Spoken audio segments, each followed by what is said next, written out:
Today, I'm going to be talking to you about car washes here in Cyprus. And also, while I'm at it, I'm going to be talking to you about driving in Cyprus as well, because there was a few things that I missed out from the first driving video that I did. And I wanted to bring some more things to your attention. Thought it'd be quite interesting for you to listen to. You're watching Cyprus Unfiltered, where I tell you real stories about real life here in Cyprus. Now, look, tonight's going to be slightly different in my approach because I've just literally walked in from getting off a plane in the UK about 45 minutes ago. And so I planned for this. I knew that this was going to be happening. And so a couple of weeks back, I actually recorded a video of me going to the car wash. Clearly, I can't go to the car wash at 10 at night. So what I'm going to do is I'm going to flick over to a video and it's going to be me talking to you. I'm going to be here live. I'm here live right now. The time is, for me, 10 p.m. on the 22nd of March, 22nd of March. And it's about 8 p.m. just gone in the UK. So I'm going to be flicking over to a video. You're going to watch that. I'm going to be here live. You put some comments in the chat. Please let me know if you can't hear anything because you need to be able to hear this. And I've been doing some testing while I've been away. This should all work for you. It's the first time I'm doing it. I'm going to play it. I won't be able to hear what you can hear, but we're going to go for it. We're going to see how it works.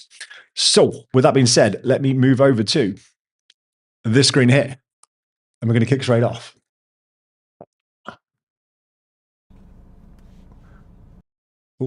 Oh, we're not going to do that. That's a different one. Let's go here. There we go. Right.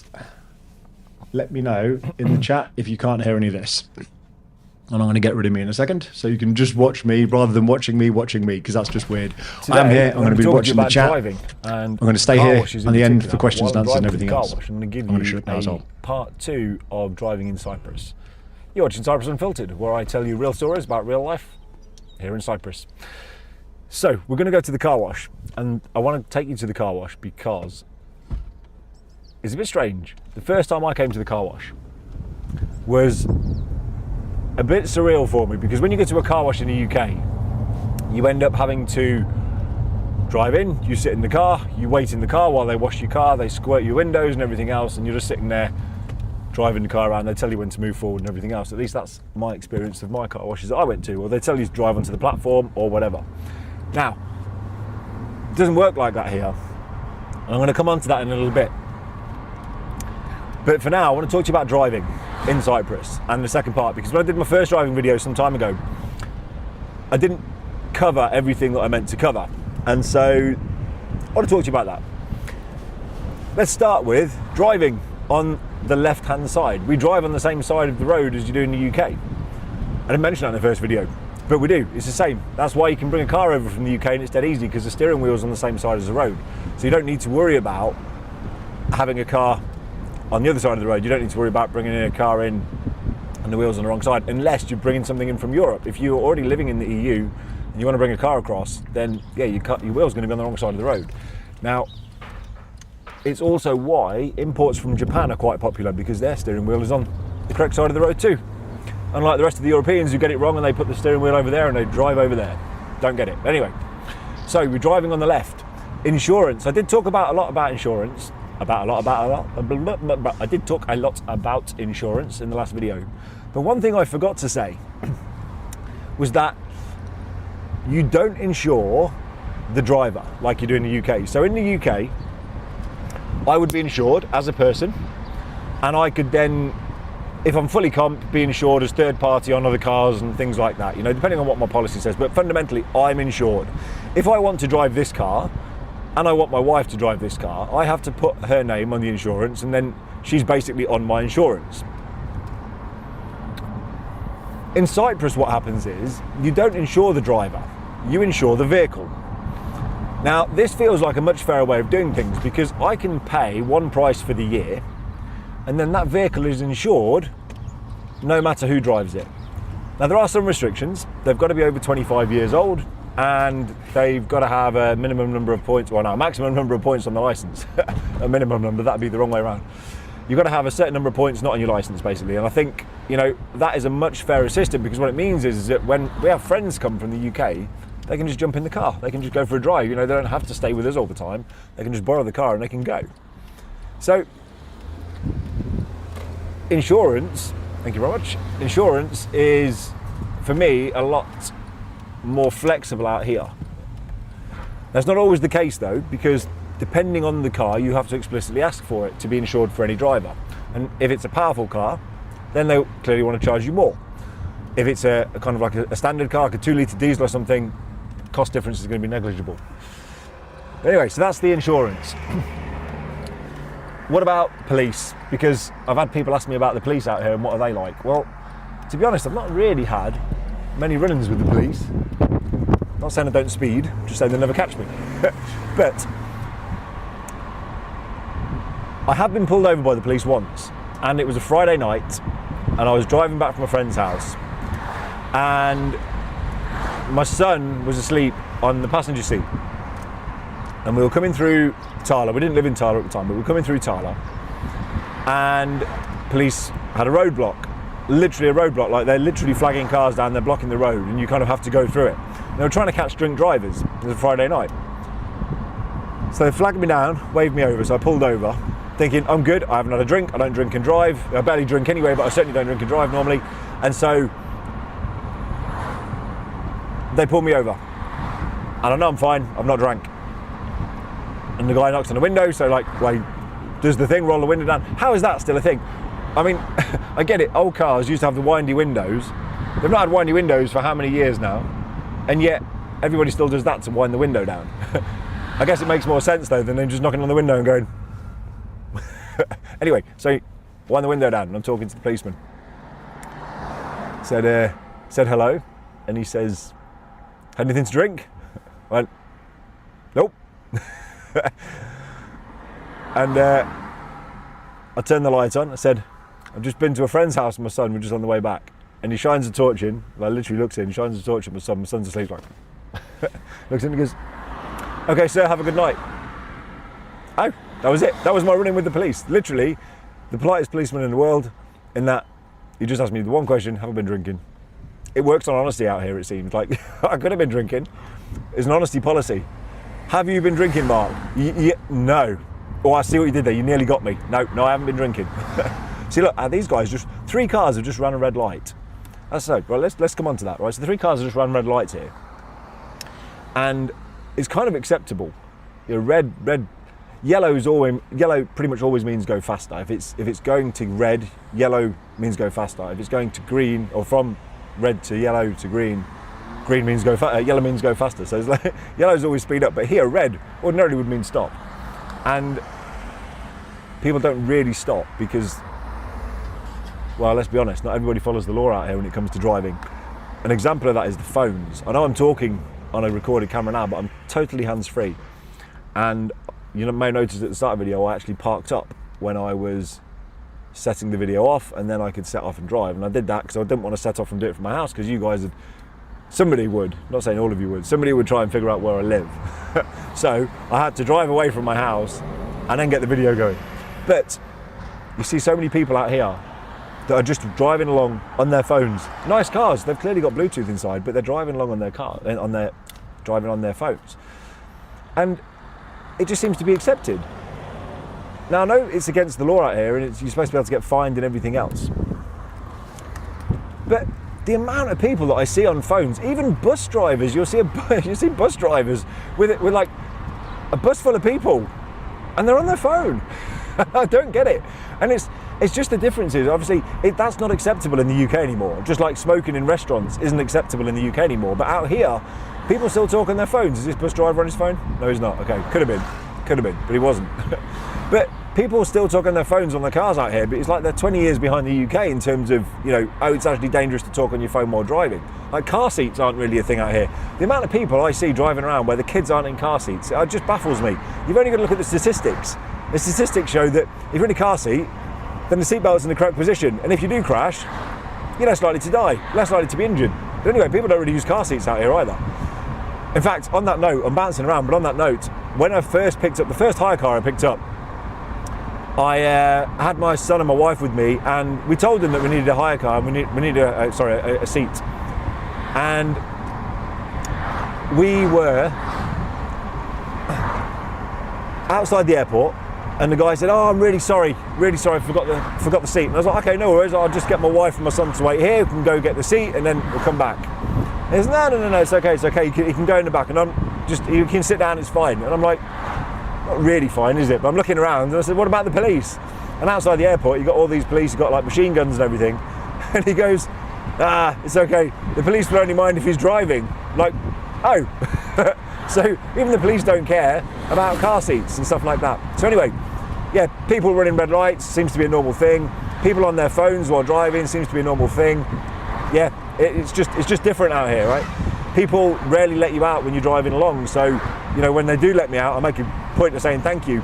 But typically it's the red number plates that let you out. The locals, they very rarely let you go. It's like I say, I think I said this in the first video, but you put a Cypriot person behind the wheel of a car and Sega kicks in and they're late for everything because they've been going slowly their entire life. And now they get in the car and it's like, they have to get everywhere quickly. So anyway, right, where am I going? Car wash is that way, yeah. So that's the police anyway. Interestingly, the police, they drive around with their blue lights on. I'm going to run out of time. I'm going to get to the car wash before I tell you what I want to tell you about the car wash. So I talk too bloody much. I'm going to have to pull over, finish my stories, and then drive to the car wash. I'm going to show you what happens. So anyway, so with the police, they drive around, police and ambulances, by the way, and the emergency services. I think even the fire trucks, although I can't swear to that now, but I think the fire trucks do as well. But anyway, what happens is they drive around all the time with their blue lights on. So it doesn't matter if they're in pursuit, doesn't matter if they're attending to an emergency, they've always got their blue lights on. Now, I don't know why that is. For me, it's kind of like, are they just making themselves known? Yeah, but like even, I've seen the undercover police cars driving around with their blue lights on. Like, what's the point of that? Why have an undercover car and tell everybody that you're a police car by putting your blue lights on? It doesn't make sense. But anyway, they drive around with the lights flashing. Do not get it. They drive around. Anyway, so when I first started driving out here, naturally, you see lights flashing, you kind of pull over. And they just sort of like come behind you and they wait. And it's like, oh, well, now I'm blocking you because you won't go around me. The only time they seem to be going somewhere on an emergency is when, they are having the sirens on as well. And that's a bit so off-putting. It's not, it's just something you get used to because you see blue lights and my instinct is to move out of the way, you know, but you only move out of the way when we've got the sirens on. Right, I'm going to pull over here a second because I haven't finished my video. I haven't finished what I'm trying to say. So I'm just going to, let's go over here nice and private. I haven't watched the car yet, so I can go kind of off-roading a little bit. Right, let's just finish this. So, anyway, that's the police. And on the whole, they seem friendly enough to me. I've never had an issue with them. So, I don't know if anybody's had any run-ins with the police, if you've ever been pulled over for speeding or anything yourself. If you have, maybe put it in the comments below. I'd be interested to see what they did for you. Okay, so what else did I want to say? I want to talk about driving in the north quickly, and then I'm going to get onto the car wash. So driving in the north, people come over here. Typically, you can't drive in the north if you've got a hire car because the insurance doesn't cover you for the north. In my car, it does cover me for the north, but you have to make sure it's on the policy. So I've driven to the north several times. I'll probably do a video on the north at some point. But I've driven to the north several times, and typically what happens is when you get to the border, you show them all the documents for the car, you show them that you've got insurance, and then you have to buy insurance at the border as well. And it's irrespective of what type of car you have, you just have to pay for this like third-party cover. It's like the base insurance, and you pay like 25 euros for the month, even if you're going for the day. The smallest period of time you can do is for a month. And so you get to the border, you pay your insurance, then you drive through. And so you can do that if you own the car. If you are in a hire car with a red number plate, you're on here on holiday or something, typically you can't take the car to the north. You can still get to the north. Excuse me. You can still get to the north. I should have brought a drink. I haven't got a drink. It's fine, I'm going to get one in a minute. You can still get to the north if you're in a hire car. You just have to walk over the border and then you don't pay insurance because that'd be weird. But yes, so you can get to the north and drive and you pay the insurance on the day. And then finally, the car washes, because I actually want to go and park up. So the car washes here, to where we're going right now, is they are different. So in the UK, like I say, you drive up to a car wash. Typically, you drive up, they kind of wave you in. They tell you where to go. They make all these hand gestures through the window, and then you just do what they say. You stay in the car, they wash the car, you sit there, and then maybe they ask you to get out when they're going to vacuum it or something, but otherwise you're just sitting there waiting. Here, it was totally different. The first time I went to a car wash, I drove up and I did exactly that. I drove up, joined the queue, and I'm just waiting. And the guy eventually comes up to me because he sees me sitting in the car and he goes, you can go. And I'm like, no, I want to go for the car wash. He says, no, you can go, you can get out, you can just leave the car. I'm like, oh, I don't want to leave the car. I want to stay in it because, in the UK, if you leave the car and you haven't got your keys on you, and you leave the keys in your car, you're not insured. I assume that's the same here. You're not gonna, the insurance company isn't going to leave you if you leave these hanging in the ignition or hanging, somewhere where they can be seen if it's keyless. But anyway, so you pull up to the car wash, and then when you pull up to the car wash, you just get out and you leave your keys, and you join a queue of other cars. And you just get out and you leave your keys and you walk away. Because the guy said, if you stay in the car, you're going to be ages. It's probably going to be like an hour or something. Or what? So I'm nervously, sheepishly walking away from a car, having left the keys in. There's nobody behind me at this point. And I'm thinking, you know what? Anybody can just walk up to my car, get in, and drive off. They wouldn't know it's not me, because not everybody's seen me. They wouldn't know I didn't own the car. And so if you're a car thief watching this, please don't come and steal my car when it's in the car wash, because that would suck really badly. If the insurance covered me for that, I'd be staggered. But anyway, I wanted to tell you about the car washes because, like I say, it's a bit different. I'm going to show you what the car washes are like now, because I'm going to do exactly that. We're going to walk up, we're going to drive up to the car wash. I'm going to show it you. So now, you just turn in, and it's part of the petrol station as well. You just turn in.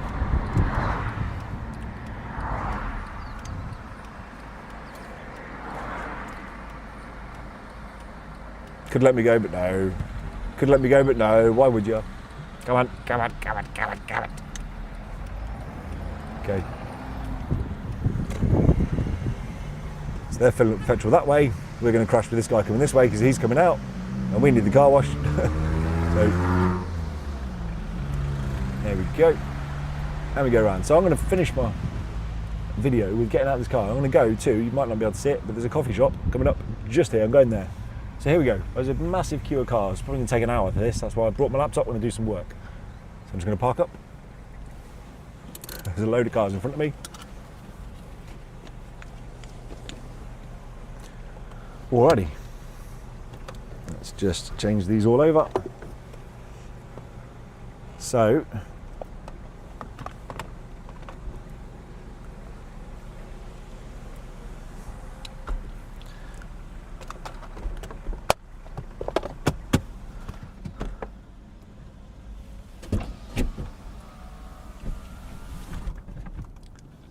what I haven't brought myself to do yet is to not leave the house keys on. I feel if somebody steals my car, I can live with that. If somebody steals my house keys, that's more of an inconvenience. I can't get in. I have to break my door, and then that'll be an even bigger hassle. Anyway, right, so let's just... Now, annoyingly, because I've got fat fingers, at the crux of the video where I was about to get out and show you me walking away from the car, my fat fingers hit the stop record button. So, because of the service I provide, I went out and I recorded the video again. About a week later, in preparation for tonight, I'll have a second video, have a second recording, cleaning the other car. And I recorded literally the same video, apart from the first one. I actually covered more points. So I've left the main bulk of the video in the first one. And then I've literally gone to the end of this one, just so you can see me getting out of the car. That's the service I provide. Anyway, let me play this. I'm going to shut up and I'm going to get out of the way. And you can watch what happens when you get out the car wash, or when you get out the car at the car wash. Anyway, driving in, so we have the petrol station here. If you probably can't see over my shoulder, not this time. You could in the other car. There's a coffee shop there, that's where I'm going, and I'm pulling up. Holy crap, there's no queue. Where is everybody? There's literally no queue. That's awesome. Oh, it's going to be a quick day today. It's only going to take me about an hour. But anyway, look, I'm pulling up here. I'm literally going to not knock my bike off. I'm going to stop the car. What I'm going to do is, I've not quite brought myself to leave the house keys yet. So what I'm going to do is I'll take the car key off, leave that there, keep my house keys. I figure if somebody steals my car, that's an inconvenience. If they steal my house keys, that's a bigger pain because I've got to break the door down. I'm not going to hit the stop recording button because I have got fat fingers. I'm going to hold it like this. Oh, I have to try not to cover the lens now. Right, here we go. So, car keys, just there. I'll leave the car. I'm going to get my bag, so I'm going to do some work because it normally takes about an hour, so I'll get some work done, have a coffee, and that's good. So this is me now, car wash. There's normally queues all the way down here, but there isn't. There's another car just pulled up. So I'm just going to walk away, just leaving the car. That's it. And like I say, if you're a car thief, please don't come and steal my car, because what often happens is the cars are backed up all the way here and they come around the corner and you just leave the car. But I'm now going to go into this coffee shop, have a coffee, and then when the car's ready, they bring it out to me. They won't even talk to me, they'll just park up in front of the coffee shop and I go inside and pay, and that's it. That's how the car washes work. So there we go. Hope you found that interesting. Who'd have thought a car wash could be so riveting? Anyway, that's it. Leave it there. Catch you all soon. Alrighty, so there we go. That is what happens when you go to a car wash and when you wash two cars at the same time, or a week apart anyway. So look, I'm going to come on to the questions in a minute because we are live. For those of you that were watching the recording of that, I, for obvious reasons, couldn't do it fully live because nobody opens a car wash at 9 o'clock at night in Cyprus. And so I thought it'd be a good opportunity for me to roll in late off the airplane tonight and then show you that. And we're going to go over to questions. But before we do, I'm going to go over to the like and share screen, because if you are finding this content useful, entertaining, educational in any way, shape or form, then please give it a like and share. And if you're not subscribed already, then please do so, because that would help me out a lot. And look, the thing is, I am trying to document life here on the island, and I'm trying to document what it's really like, because when we were looking for this sort of content sort of 2-3 years ago, there wasn't really anybody documenting this type of thing. So I'm just trying to do it now for the rest of us and for people that are thinking about moving out to the island. So yeah, if you can give it a share to anybody you think might be interested in any of this, then please do. That'd be awesome. But for now, we are going to come back to me and we can go to some live Q&A. I'm going to just swap my monitor audio around. Shouldn't make any difference, but we're going to go to live Q&A. I'm going to get rid of me on the video over there. We don't need to see that anymore. Cool. Right. Who have we got in the chat, or what have we got in the chat? So we've got my mother-in-law saying, hi, Mark. Cześć, Daniela. Or cześć, mamo. We have Chris. Yeah, the red is go fast. Used to be worse. Plus horns blowing last year. Very little. Yeah. I mean, you have to be a bit careful on red lights because people do run them. I've gone up to red lights and you see, like, I've just nipped through a red light before, and then you'll still see like 3 or 4 cars behind you going through, and you're like, oh, well, I was fine then. And the horns, I don't know if anybody caught the first driving video I did, but I used to think that the green light was an audible light, because you sit there at traffic lights and it'd be like red, amber, green, beep, beep, beep, beep, beep, beep, beep. And it's just like all these horny drivers driving around, beeping the horn at people that like hadn't moved in a microsecond. So yeah. Philip, hi Mark, hi Philip. Good to have you. Good to have you tuning in. We've got Chris again. I do plus family members. That's going to be insurance. I'm guessing. It must be insurance. It must have been insurance on that part of the car, on part of the video. Chris, before crossing the road, look a few times. Yeah. Crossing the road in Cyprus, just because you're on a crossing doesn't mean people are going to stop. And so I always make a point of waving and saying thank you when they do stop, but doesn't mean they're going to. Plus, quite often they could be on their phones, as I said in the video. People can be on their phones and not really paying attention. So cross at your own risk. Where we got to? Asha, yeah, worth noting that the insurance for the occupied area is cash only. Yeah, it's a really good point, actually. I always forget that. So when you're going, if you do drive into the north, you have to pay for this insurance. It's like 25 euros for the day. And when you go, it's cash only. And again, it just feels like a tax fiddle to me, even though it's the border. They will only accept the cash. They won't take card or anything like that. So yeah, you have to take cash. So just bear that in mind. We've got Savas. Hey, Savas, thanks for having on board. I was teaching the video and was confused what's going on or what's going wrong, because I live in Cyprus as well, Paphos, and I was watching the stream and it's morning. Yes, apologies. Yeah, so for those of you that have joined late, so I was flying back from the UK tonight, and so in preparation for me coming back late, I literally rocked up. Well, I was now late starting anyway, but I rocked up about 45 minutes before this live stream. Said goodnight to my son.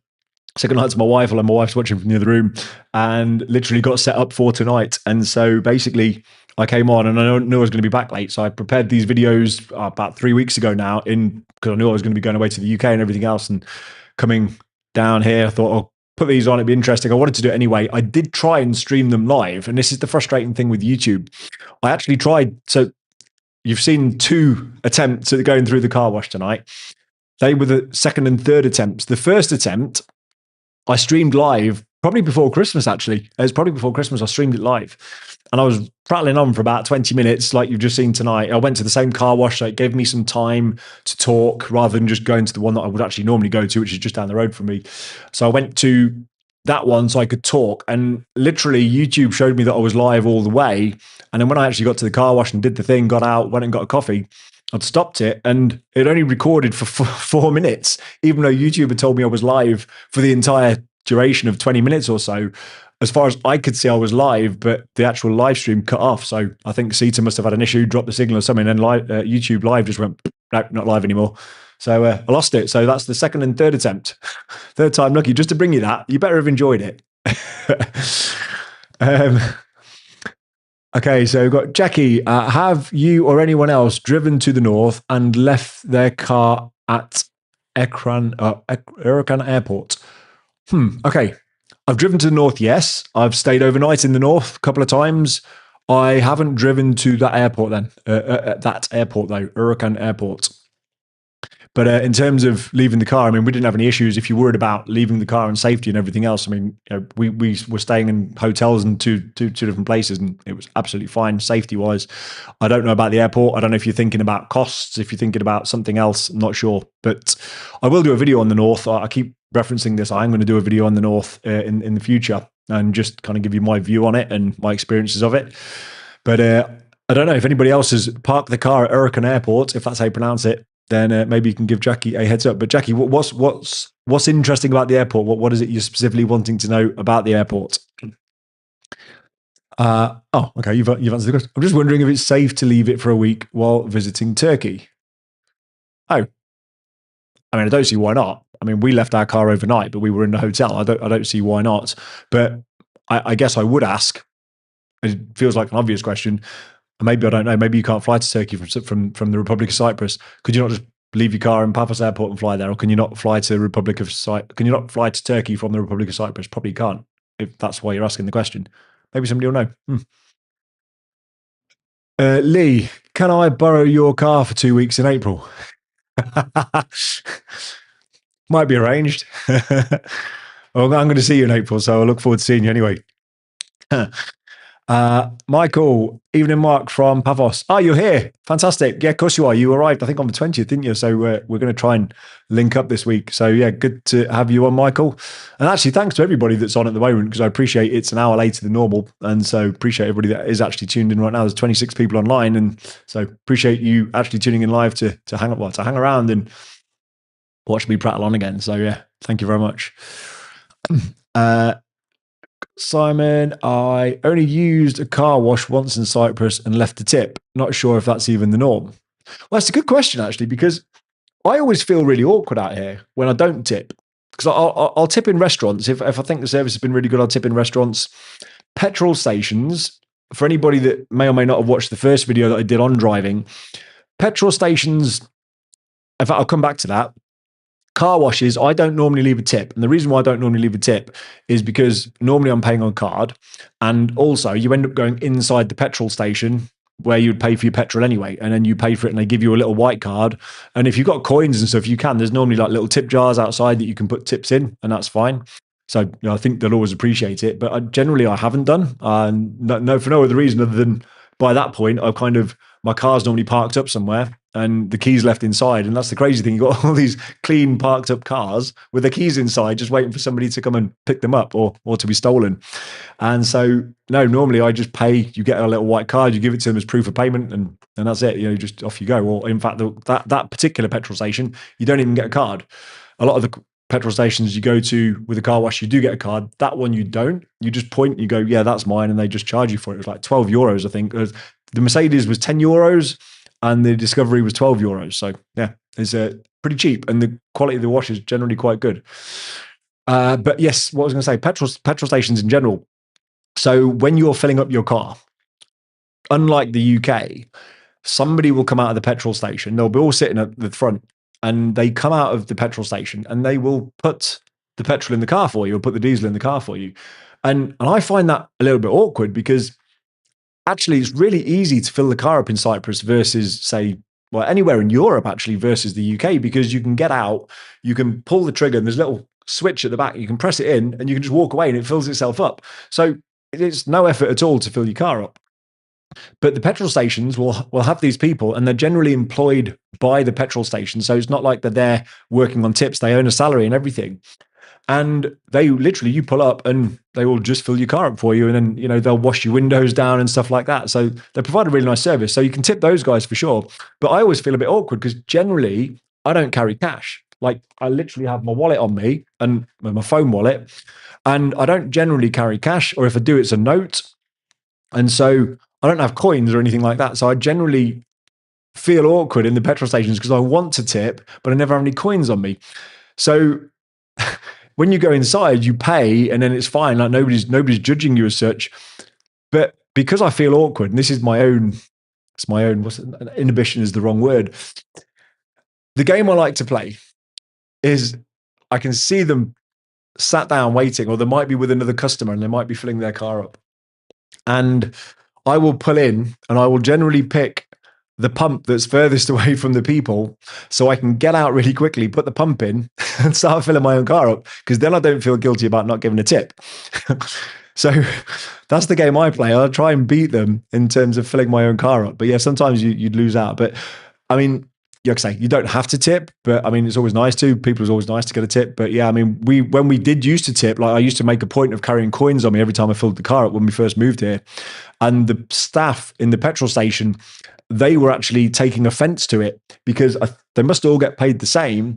And they were like, no, they get paid a salary. You don't need to give them a tip. We don't get tips. It was like, oh, okay. So kind of by helping some people, you're annoying other people. So it swings and roundabouts, isn't it? But interestingly, what you do see, and in fact, I saw this once. There's a guy in a Range Rover, and he pulled up, and I was behind him. So like he'd kind of come in first, and I came in behind him. I was waiting, and guy starts filling the car up, and then the guy in the Range Rover doesn't get out of the car. He just winds his window down. It's that windy motion again.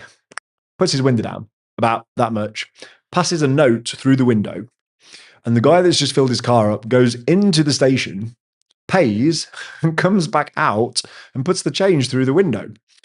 Now, I get it. As far as service goes, it's actually quite a nice service because you can sit there in your air-conditioned car in the heat of summer, and you can sit there and it's cool and it's a nice service, and you just don't get that level of service in the UK at all. But on the other hand, I'm one of these people that if I'm going to sit there and watch somebody else do it, I might as well just do it. And I would feel really awkward about passing money through the window just to make him go and walk into the shop when I could go and walk into the shop. It's not like I'm doing anything else at that point in time. So I find it really awkward. And I generally don't do that. I will just, try and fill my car up and then try and go into the petrol station and fill it up. But anyway, one last thing on the petrol pumps. This is a really boring topic, I guess. But one last thing on the petrol pumps. When you drive to a petrol station, if the guy isn't there and it's closed, the pumps themselves are generally 24-hour, and you'll rock up and there will be one payment terminal that kind of serves all of the pumps.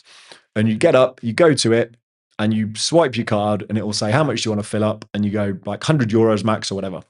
And then it asks you for the pump number, and then you put the pump number in, and then you walk around and it turns the pump on.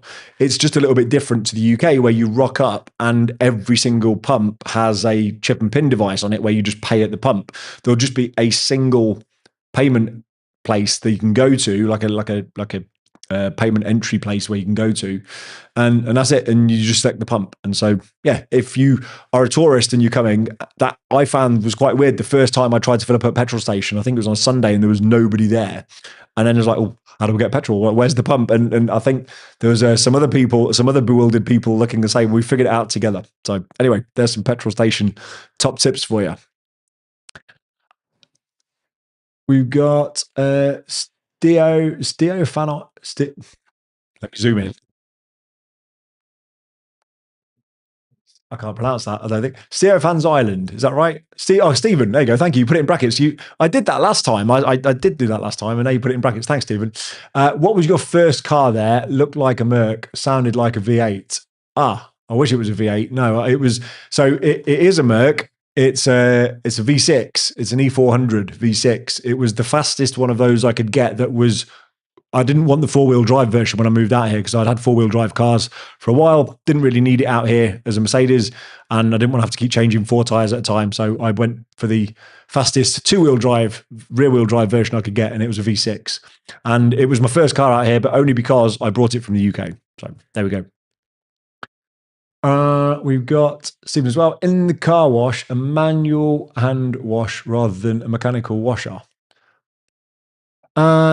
No, is the car wash a manual hand wash rather than a mechanical washer? Yes, generally they're all hand car washes. I don't see, in fact, I've seen any. I don't recall seeing any mechanical ones. They're generally, even if it looks like a mechanical one, you get, I mean, no, so that's not strictly true. It's not mechanical like in the UK where you've got the brushes that are spinning round, but you can go through and, no, actually, no. I haven't seen mechanical ones. I can't think of any mechanical ones that I've seen. Maybe somebody else can put it in the comments. I don't recall seeing any mechanical ones. You'll go through, and even if they look like the mechanical, it's just the guys in there with the pressure washers and it's all undercover and everything else. And then you pull around, they've got the hoovers. So no, it's generally all hand car washes that I've seen. Scratch and shine, basically. Right.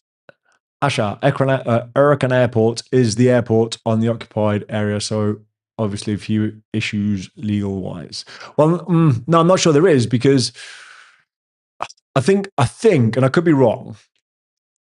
Okay, Jackie's saying the flights were much cheaper from the north. Okay, fine, that would make sense. Yeah, I don't know if you can actually fly to Turkey from the Republic of Cyprus. I mean, I've never been to Turkey, so I wouldn't know.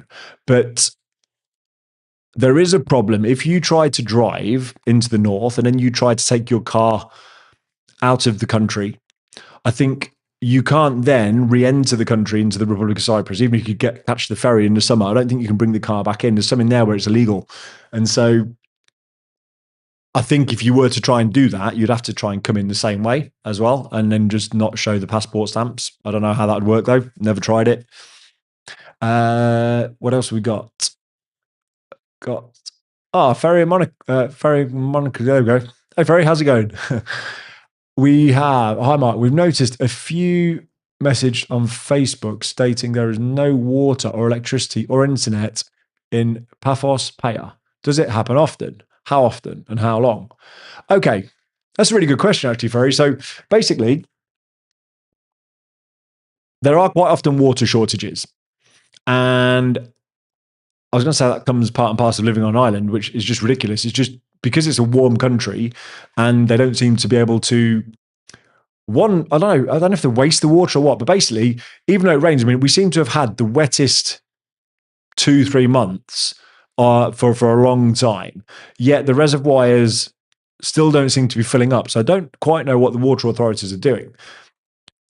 But it is hot in the summer and it's dry in the summer. Generally, it will probably stop raining about April time and you won't probably see the rain until maybe November. So any water that does fall, you're relying on it for the rest of the year. So are there water cuts? Yes. They are trying to resolve this by, one, making sure you don't waste water. So actually last year and the year before, it was actually a crime if you were washing your car with a hose pipe. And you could be fined, and I think you could be imprisoned for washing your car, which I just thought was ludicrous, unless you were a car wash. If you were a business that was offering car wash services, then you were fine. If you wanted to water your flowers, dust your drive down, or wash your patio or something like that, then that was technically a crime. Now, the water cuts themselves, they are trying to get around this. They've now had some desalination plants set up on the island to try and cut the water shortages. I have heard of some crazy things with regard to bureaucracy where you've got dams that were connected to a village and then the dams were just left and it was never connected and then the village runs short of water. There's always these types of stories. But fundamentally, in Paya, in Paphos, yes, we have water cuts. So where I live right now, we still have water cuts, even though it's been raining. Like literally, I can go downstairs and you can turn on the drinking water because you generally have 2 taps on your main tap. You'll have a tap for drinking water and you have a tap from the tanks off the roof where you get your hot water from or your cold water as well. But fundamentally, if you want the fresh water, several times here, even through the winter, I've gone downstairs and the water's just cut off. You've got no water. And this kept happening. It kept happening when I was in the old place in Potima. kept happening there as well. We've heard of people having water cut off for several days in Paya. And while that in itself is a frustration when you think, oh, how do you shower and everything else? For me, it was about the drinking water, because in the summer, you're drinking. So what we ended up doing, we went and bought a water cooler. And so we have these 19-litre water bottles that sit on top of the cooler. And quite often, we just revert to that. So we drink from that now mainly anyway, rather than the tap water, because the tap water is quite hard anyway. It's got quite a lot of minerals in it, and you just get like the white, I don't know if it's, I don't know what it is, calcium or whatever it is, but whatever the white deposits are anyway, it's quite hard water out here. So unless you're filtering it, it can be quite hard anyway. But yeah, we generally drink the bottled water out of the cooler because there were so many water cuts. I was actually fed up of waking up in the morning, certainly when I was in Potima is near a Coral Bay and near a Paya. Quite often I'd wake up in the morning and I'd go to fill my water bottle up to go to the gym, and there was no water. I was like, oh, come on. So we just bought this water cooler, and that kind of does the same. With regards to electricity, so we haven't, have we had many power cuts? We have, but it's relative. So I can't remember in the UK, unless somebody did something really stupid with a piece of machinery or, a digger or something like that. I don't remember the power going off in the UK since about the 80s. I remember as a kid, we used to, we'd come home sometimes and the village would be dark where we used to live. And we would have candles, literally have candles out for 2-3 hours at a time, waiting for the power to come back on. That was like in the 80s in the UK. But sort of like the 90s, the 2000s, I don't recall a time where there was ever these types of power cuts. Now, out here, since we've moved to Cyprus, we've probably had 3, maybe 4 power cuts where you're sitting there going, when's the power coming back on? And it can be off for a while. It can be off for a long time. And you're kind of thinking, well, what about the fridge and the freezer and everything like that, So power cuts are more regular out here, but it's not like they're going off every week, but it is more regular for sure than what I was used to in the UK. Like in the UK, you don't really experience it anymore. Out here, it does still happen. The other thing though, is if you have solar, depending on the type of system you have and depending on how new your system is, the EAC can actually cut the power from the solar to the grid, which means all of the free electricity that you'd be generating from the sun actually doesn't get used. It doesn't get sent to the EAC, and it's just wasted. So you're not actually earning any money, even though it can be the peak of sun, because the EAC can turn your solar panels off. And it's all in the name of grid stability and everything else. Now, why am I telling you that? Well, because you'll quite often hear of power cuts in Cyprus, or power cuts certainly when people are talking about that, but it's typically not a power cut as in you've got no power to the house. It's the EAC cutting the power to solar panels, and therefore you're not generating any money from them. Hopefully that answers the question, but if not, feel free to ask more.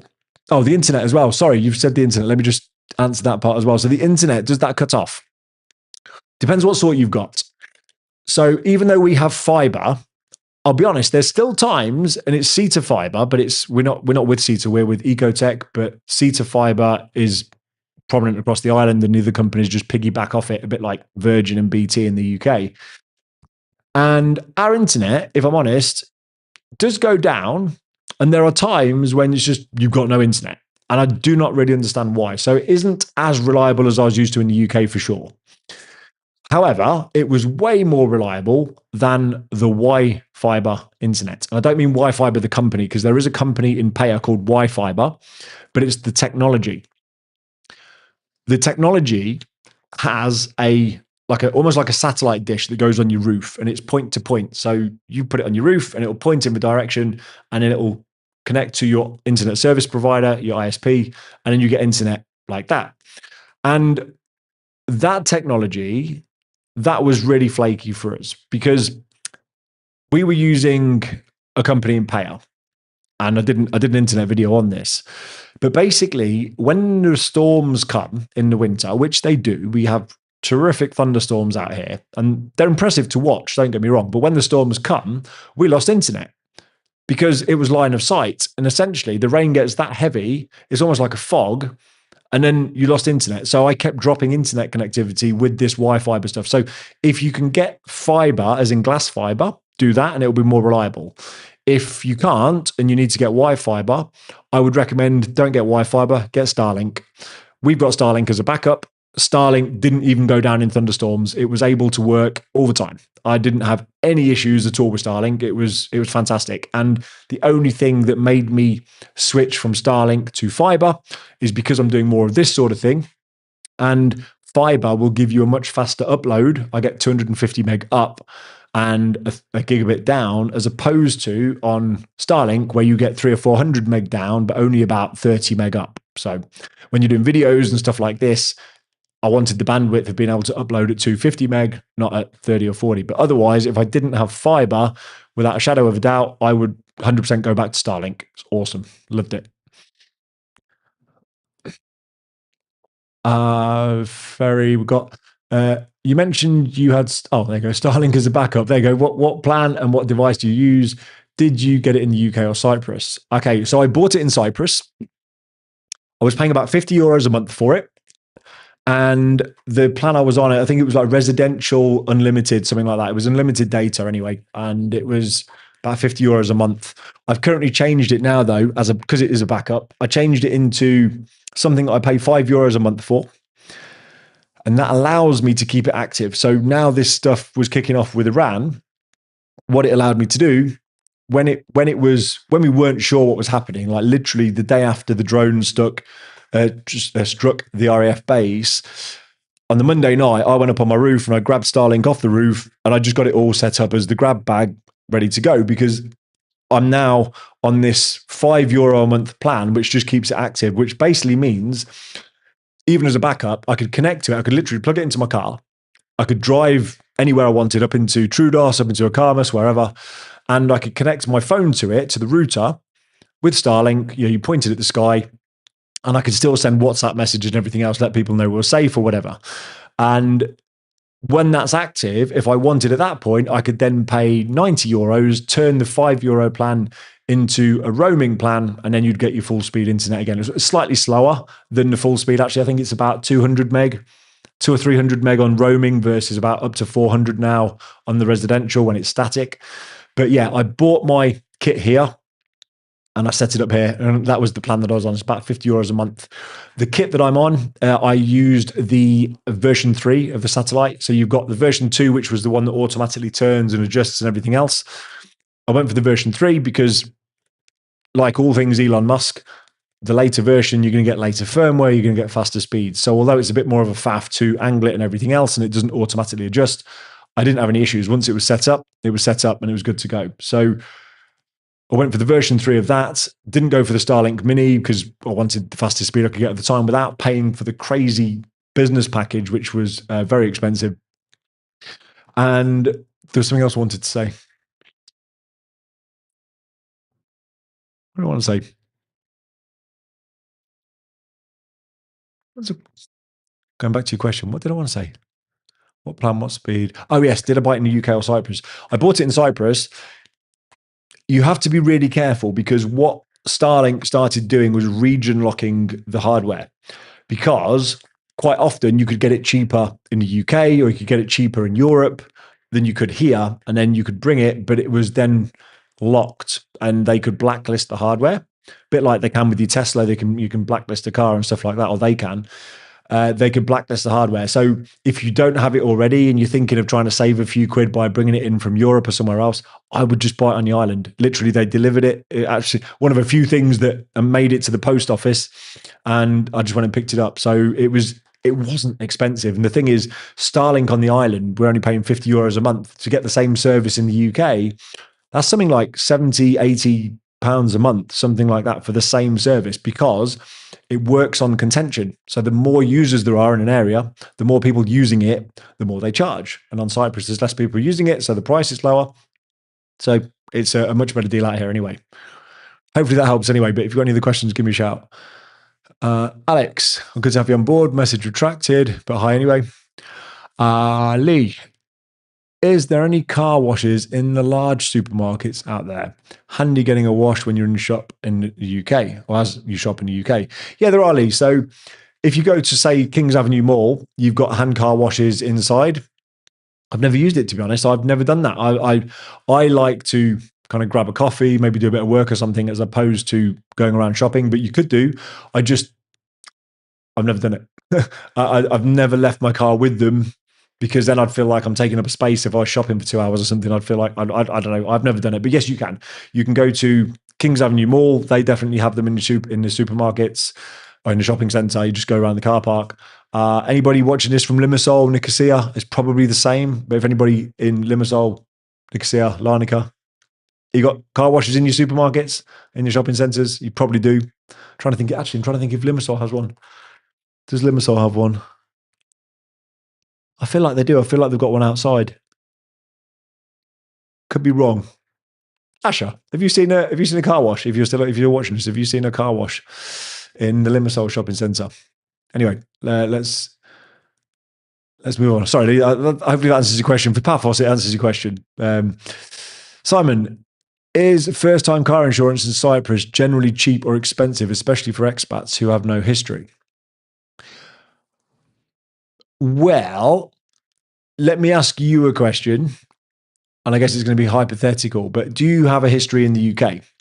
Because if you do, and you've got no claims in the UK, because the laws and everything were all very similar, they will accept it. They accepted my no claims bonus from the UK, and it carried on over here. I don't know if you then took that from here and went back to the UK, if the UK would accept it. But out here, insurance is awesome compared to what I've experienced in the UK. So yeah, it was really easy. Is it cheap? I mean, put it this way. I remember I had a Mitsubishi Outlander in the UK, and it was a hybrid. And the first year or two I was insuring it, it was about £400, £500 a year, something like that. And then I had no accidents. My no claims kept going up and up and up. And then for some reason, the year before we left to come here, it jumped to something like £900.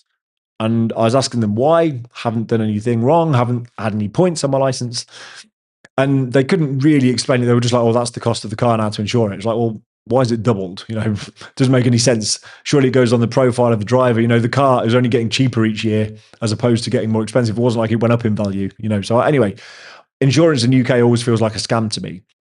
Insurance out here, they are very good at doing what the UK used to be like. So if you insure your car and you're a good driver and you don't get caught speeding and you don't do anything wrong, you don't crash, and it comes around to renewal, generally the price drops, as it used to in the UK, because they reward good behavior.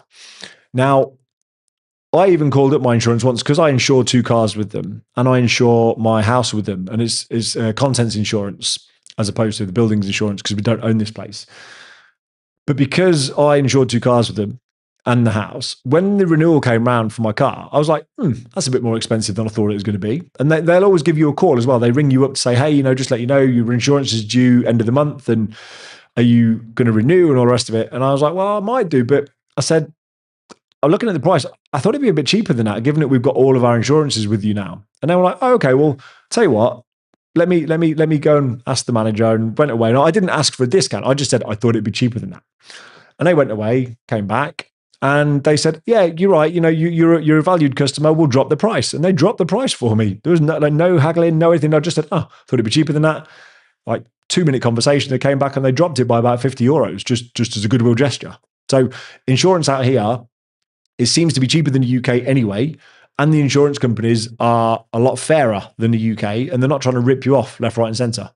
Another example with this, just for those of you that didn't see the other video, I remember when I was here the first year and I'd brought the car over from the UK and I was still on UK plates. And it came around to renewal. And the car had been in the country about a year at the time, or just over a year, I think it was. And they called me up and they said, has anything changed? I said, no, we still live at the same address. We haven't had any accidents. We've not got any points on our license, nothing like that. And I said, okay, cool. Are you happy with the price? And I said, yeah, happy with the price. Let's go for it. And then while they're kind of tapping away on the keyboard, doing what they're doing, my heart went into my mouth. And I was like, oh, crap. changed the number plate because it was registered. It was registered in Cyprus now. And so I'm driving around on Cypriot number plates, but my insurance was on my British number plates. And I was doing this for like 2 months. Completely forgot. It just completely forgot, completely went out of my head. You're thinking about so many other things when you move over. And when you're here and you're doing things, that just went out of my head. And so while she's tapping away on the computer, I went, I said, actually, there is a change. She says, yeah, sure. What is it? I said, well, I've changed the entire license plate of the car. The license registration of the car has changed because it's now been registered in Cyprus. And I was thinking, oh God, here we go. Like if this was the UK, I'm thinking they would probably report me to the police for driving around and it would be like a null and void insurance and it'd be a strike against my name.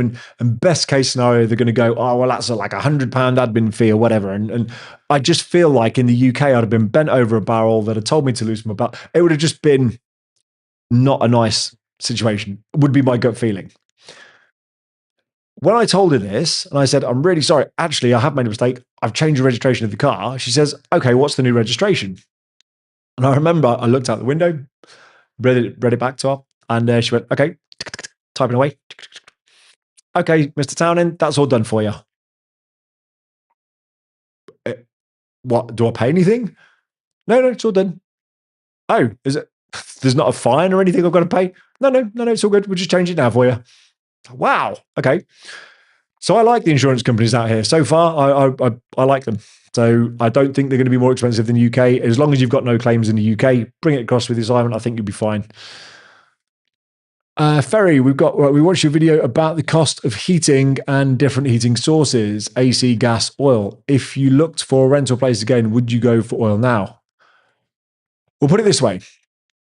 The conclusion I came to is that when we moved into this house, we wanted a house with central heating. I didn't know it was diesel central heating at the time. I just wanted a house with central heating. We only found out when we were doing the viewing and didn't really know how it worked. So anyway, having now lived with it and we now know we don't use it, I wouldn't let central heating be a deciding factor on me choosing a house. Not this time. What would be more important for me would be solar panels, because the electricity out here can be really expensive. If you're running the ACs, it depends how comfortable you want to be. Some people don't run the AC at all. They just run fans. It's nice and cheap. Fine. If that's you, that's cool. I like to be comfortable. So I like to have the room a bit cooler. So I put the air conditioning on, and you saw my bills from the first video. It's expensive. With the solar on the roof, it's a bit cheaper. That said, we did just still have a bill over the Christmas period. Well, I say Christmas, it was, what are we in now? March. So it was January, February, December and January, I think it was. Whatever the period is, December, January, February. And my bill for that period was €340 with solar, because it's been a really crap winter. There's been loads of rain and the solar panels don't really work that well in the winter. So you're not really generating much electricity. So we still had a €340 bill with solar panels. That bill over a year ago was I think it was €700. So it's still less than half the price. But, now I'm not expecting to be paying much electric at all. It'll be like €20-40 a month until we get through to the summer. And then it'll probably be about, last year was 120 in the summer. But I would look for a house with solar panels if you can, because that's going to keep your costs down. And, the rest of it, I think I was saying in the heating video, look at the pictures when you're renting. We'll look at the pictures when you're looking to rent, if you're looking to rent, because some of them, they don't do very good jobs of staging the properties.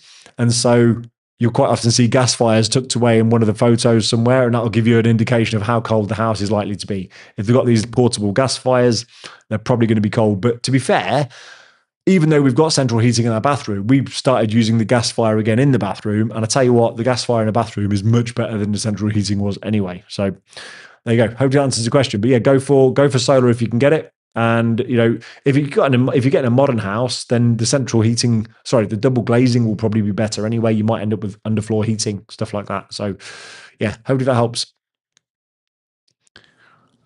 Jackie, thanks to the thread, I've realised it's not a good idea. The problem wasn't really costs.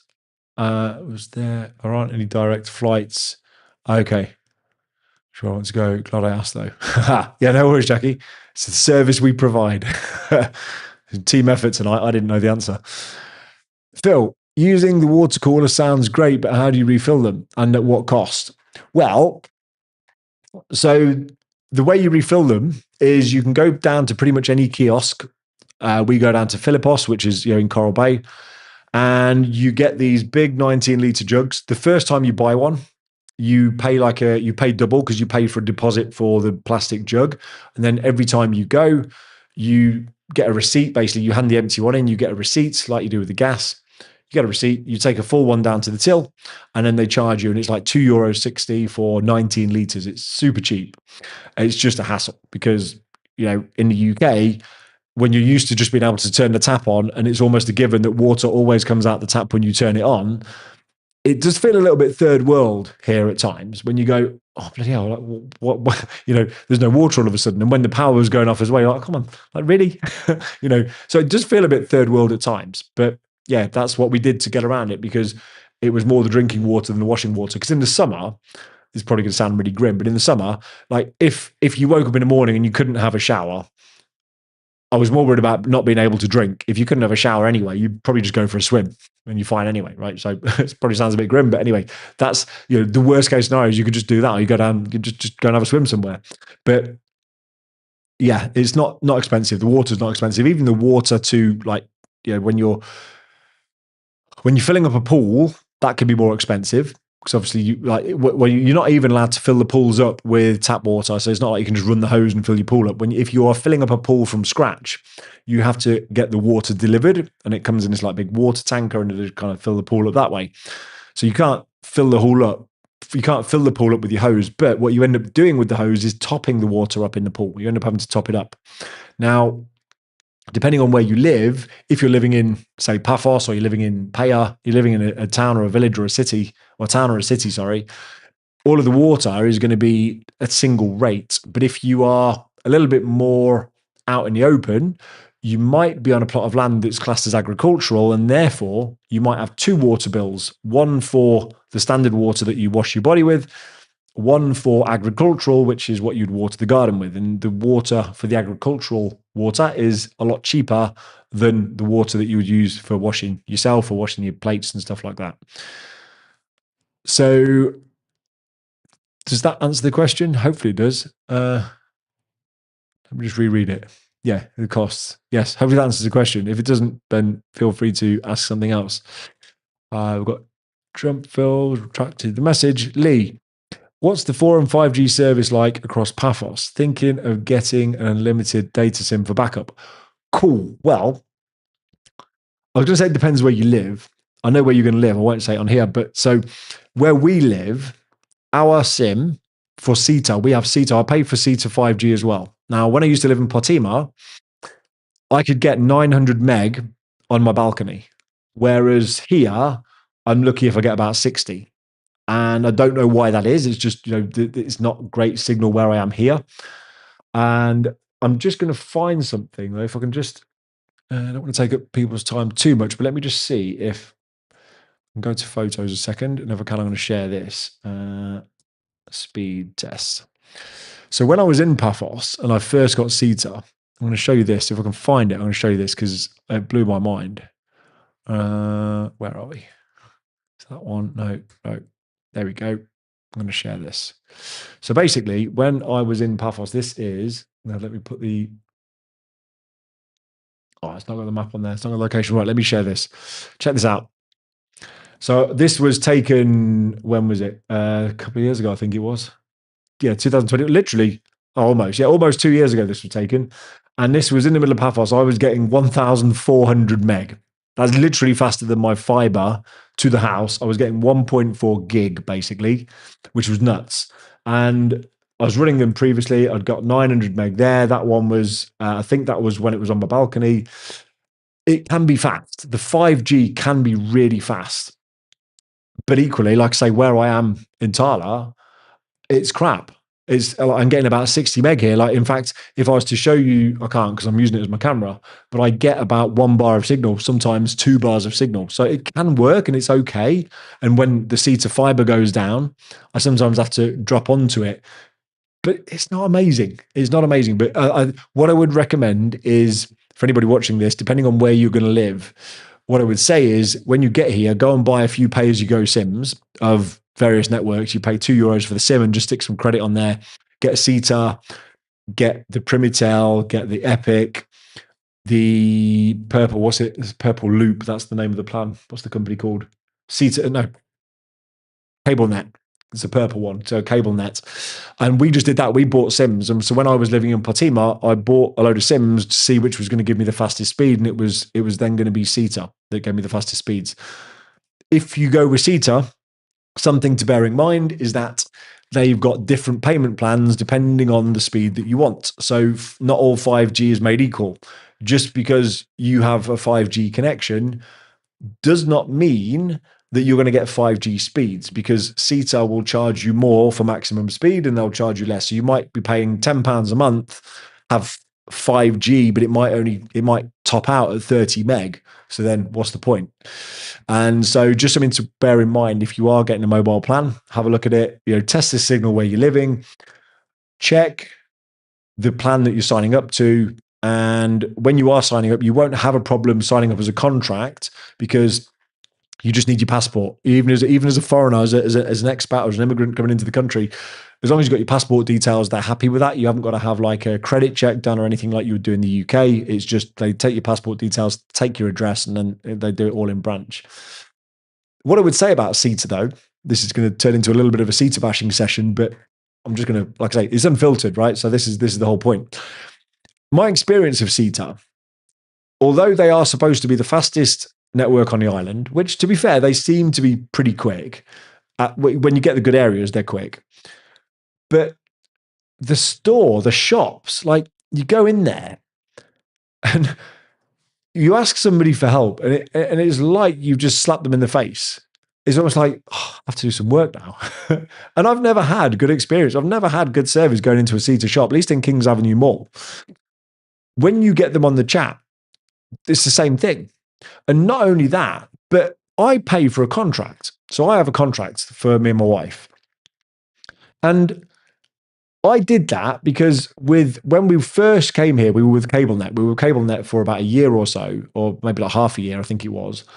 But I got so fed up of having to keep topping the phone up because it was a pay-as-you-go thing. I got so fed up of having to keep topping it up. And at the time, CableNet didn't allow you to do it online. So you had to go into the bloody branch and get a scratch card, or it wasn't a scratch card, it gives you a receipt, but it's the equivalent of, right? And it was such a faff. And I'm like, right, I just want a contract. I just want a contract so I don't have to worry about running out of credit or whatever, just have a contract. It can just come out my account every month. So anyway, go to Ceta. They do the same thing. For the first 3 or 4 months, they kept screwing the payments up somehow and it didn't work. And then finally it settled down. But now what happens is, so I've got 2 contracts with them. It's on like this family plan type thing. And so I pay one price, it's 2 numbers for me and my wife. And I've had it a couple of times where the payment might fail, like my payment might fail for various reasons, right? But the payment might fail. And now this happened to me, it was start of the month, so literally end of Feb, end of Feb just gone. The payment was due to come out on a Friday, it failed. And then I think I sent it on a Saturday. I just did it manually because the automatic pay. So something happened. I can't remember exactly what it was, but I sent it on the Saturday anyway, just manually. But in the meantime, rather than giving you any benefit of the doubt, rather than trying to take the payment again, they just cut me off. So I've now got this service where it's telling me that I've got signal, but I couldn't browse the internet. I couldn't make phone calls. And it's like, my wife could, because apparently it was my number that didn't pay. I was like, it's all one freaking plan. So anyway, Ceta cuts me off. I couldn't get any signal on my phone, but I could tether to my wife's phone to then get internet and everything else to do what I needed to do.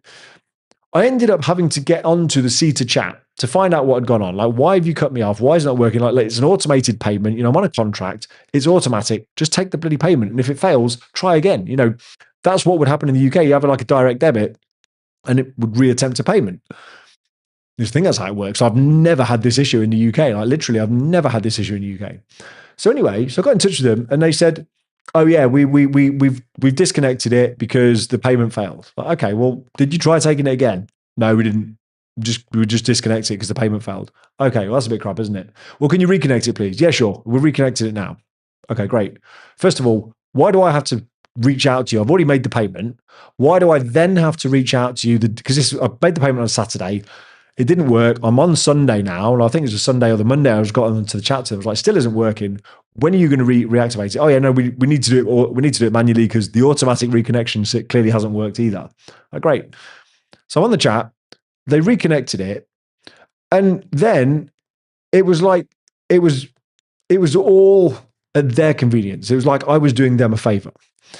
And then not only that, but I get charged a reconnection fee. So I'm like, come on. So I'm not a fan of CETA. Honestly, I'm thinking of moving away from CETA, even though the speeds are, well, I mean, the speeds used to be good till I came here. Now they're a bit crap. They're just like normal. So I might actually move away from CETA for that reason.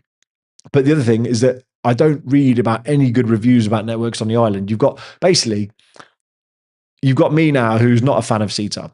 And if you look at Epic and you go onto Trustpilot, you read Facebook, there will be people that love Epic, there'll be people that have been ripped off by Epic. If you go to Primitel, there's people that love it and there's people that have been ripped off. Same with CableNet. I just think they're all going to be as bad as each other. I don't know why. I just don't have faith in them out here. Like as far as service providers go, the telecoms I've kind of struggled with the most. So anyway, that's a really long-winded answer, Lee, but that's what I would do. In summary, buy a bunch of sims, test your area, or we can do some of this when you come over, but you test your area. And if you are looking at getting a plan, make sure you're buying a plan with the full maximum speed, and then you'll be fine. Stephen, your Starlink upload speed should be more than enough for YouTube. Streaming theoretical max is 51 meg, and that's 4K 60. Any more is wasted. Yeah. So thanks, Stephen. So it's not just the YouTube streaming. There's a few things. So when I'm doing stuff with video, I might be uploading. I back up stuff online. My son does online gaming as well, and so it's not just me. The bandwidth gets used by other things. So when he's gaming and stuff like that, for me, I just like the extra overhead. I like to know that I've got a massive overhead on upload. I can then use quality of service, and I can make sure that my machine's always got guaranteed upload speeds versus the rest of the house and stuff like that. Whereas if you are even at 50 meg, yes, the maximum theoretical was 50. To be fair, Starlink, sometimes you might see it like in the high 40s, but it felt capped. And the thing is, I have fiber here, so I could do it on CETA. CETA, bloody hell, I've got CETA on the brain now. I could do it on Starlink, but certainly when I was uploading videos, I've got some stuff that I'm going to be doing as well with some 360 videos that I'm going to start shooting. But whenever I was uploading, it just always took a lot longer on Starlink than it ever did on fiber. So. Asha, Limassol, I think it's the covered parking, not the car wash. Yeah, okay, fine. Yeah, but there is a car wash. Oh, it's just covered parking, is it? Not the car wash. Okay. Okay, fair enough. I forgot the name of the mall in Limassol, actually. What's the one? It's down near the hotel that I also can't remember the name of. What a useless bit of information. City of Dreams. The shopping centre near City of Dreams. What's that called? Anyway, I could just Google this, but let somebody tell me if it's got a car wash. Stephen again. So have you taken the Cyprus driving test and changed your UK license for a Cypriot one? I haven't taken the Cypriot driving test. I have changed my UK license for a Cypriot one. So I have a UK license in here because you have to carry it on you at all times. And it was just a pretty simple process of just changing it over. You surrender your UK license, and then you fill in a bit of paper, take your picture, and 2 or 3 weeks later, you get your driving license from the Cyprus authorities instead.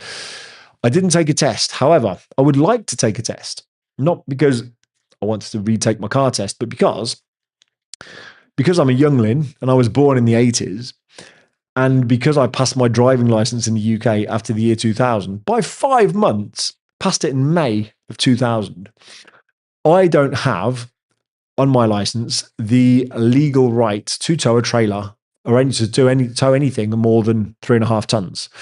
So I've towed caravans and stuff in the past. I could tow boats and all of that. But because I've now got a big car that would pull the thing I want to tow, if the whole outfit is more than 3.5 ton, I can't do it on my license. I never got around to taking my trailer test in the UK. I can drive it because I've towed caravans. I can maneuver caravans. It's dead easy. It's just trailers are trailers, but it's just the overall weight. I don't have that on my license. So I am thinking about doing a trailer test here in Cyprus. And if I do, I will let people know how it goes. What I'm hoping, rightly or wrongly, I'm hoping it will be very loose and shoot from the hip. I don't know. Maybe there's somebody I know. Maybe this is where the brown envelope comes in. I don't know. I'm wanting to take my trailer test because at some point in the future, I want to be able to tow trailers out here because just for various reasons, there's going to be times when I want to tow a trailer and I think I might hit the 3.5 ton limit. So I haven't taken a test out here yet. I want to take a test out here. When I do, it's going to be going down to the driving center where I got my license. And yeah, in fact, I did do this on a video, but if anybody's interested, I can do it again tonight. But I did this on a video where just showing you where it is in Paphos, where you go down to the, not the DVLA, because that's in the UK, but whatever I forgot what it's called now, but the driving authorities out here anyway. It's in Paphos, and I can show you in a video if anybody's interested. If not, I did show it on a video previously. Okay, we've got Stephen again. Agrees. Cedar customer service is shocking. Kings Avenue and Neon Mall. Yeah, right. So yeah, I haven't tried it in Neon Mall, but Kings Avenue. Yeah, It just feels like you're interrupting their day, doesn't it? Like they're paid to give you a service, but it just feels like you're interrupting their day. Okay, we've got Simon. For people moving to Cyprus who aren't importing a car, would you recommend buying, renting, or leasing a car? Okay. This is quite an open-ended question. And the reason it's an open-ended question is because it depends on your budget and it depends what you want. Because if you are going to rent a car, let's start with renting. So if you are going to rent a car, the price of that will vary through the year because you're going to have peak season when the tourists come, you're going to have off-peak season when they're not. And then if you want a 4x4, you're going to be paying the top end of the market. And if you want like a little runaround, then yeah, you'll be fine. But fundamentally, renting a car from a local company will probably be quite an expensive way of you getting around. It's great temporarily. We rented a car for the first 3-4 weeks of being here. And so we used a company on the island, great company. I've rented cars off them since. And so I would happily rent a car out here, no problem, but I wouldn't want to do it long term. Leasing a car, in fact, let's make this a little bit interactive. You have got flex lease, something like that. There you go. Let's just flick this over. And so you got here, flex car, bad gateway. That's not very good, is it? Why is it a bad gateway? Should try this one. Well, it doesn't work tonight. Have I got my VPN on? Let me just check my VPN 1 second.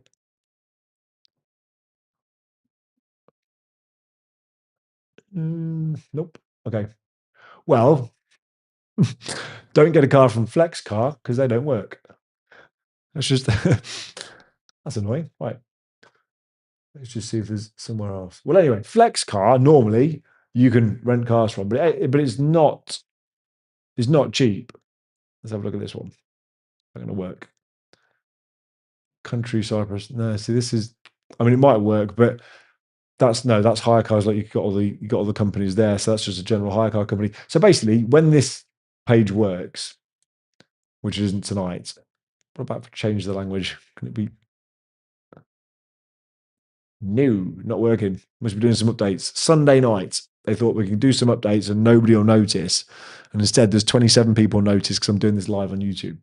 Anyway, FlexCar, you can rent a car monthly, a bit like you would in the UK, where you have a lease when you put some money down and then you just pay a monthly payment and it includes like your insurance and everything. I think, does it? Actually, I might be telling you wrong there because I've never done it.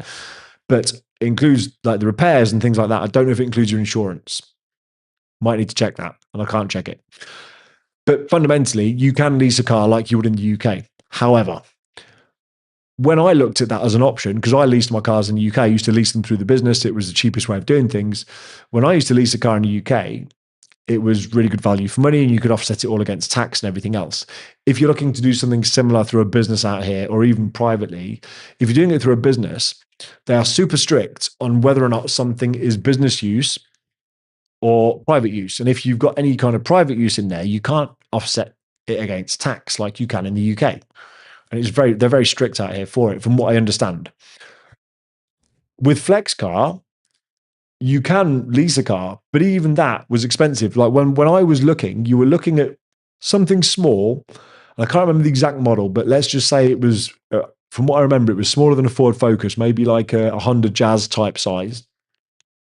And that was going to be €500 a month. Now, I used to pay a lot less than that. And I used to have a lot more car for that in the UK. So then it comes down to buying. If you're going to buy a car, right now, if you are able to charge your car, they've got these grants up until the summer where you can get about $9,000 off your electric car if you were to buy an electric car. So the electric car grants out here are really good. Don't buy a Tesla because you can't get them serviced on the island. And if you're going to get them, because there's no official Tesla service center on the island, there will be specialists now that can do stuff. But generally, if you want to fix your Tesla or you want it servicing by a Tesla dealer, you have to drive it to Limassol and then it gets shipped over to Greece and then they can service it there for you. But in terms of buying cars out here, so you need to be careful. I know people that have bought cars and they've been fine. You know, they've had good cars out here and they've been absolutely fine. I bought a car out here and I bought it secondhand. I bought my Land Rover secondhand. However, what you will find is that the quality of the car, the mileage of the car, and the condition of the car will quite often be much worse or much more expensive than you're used to in the UK.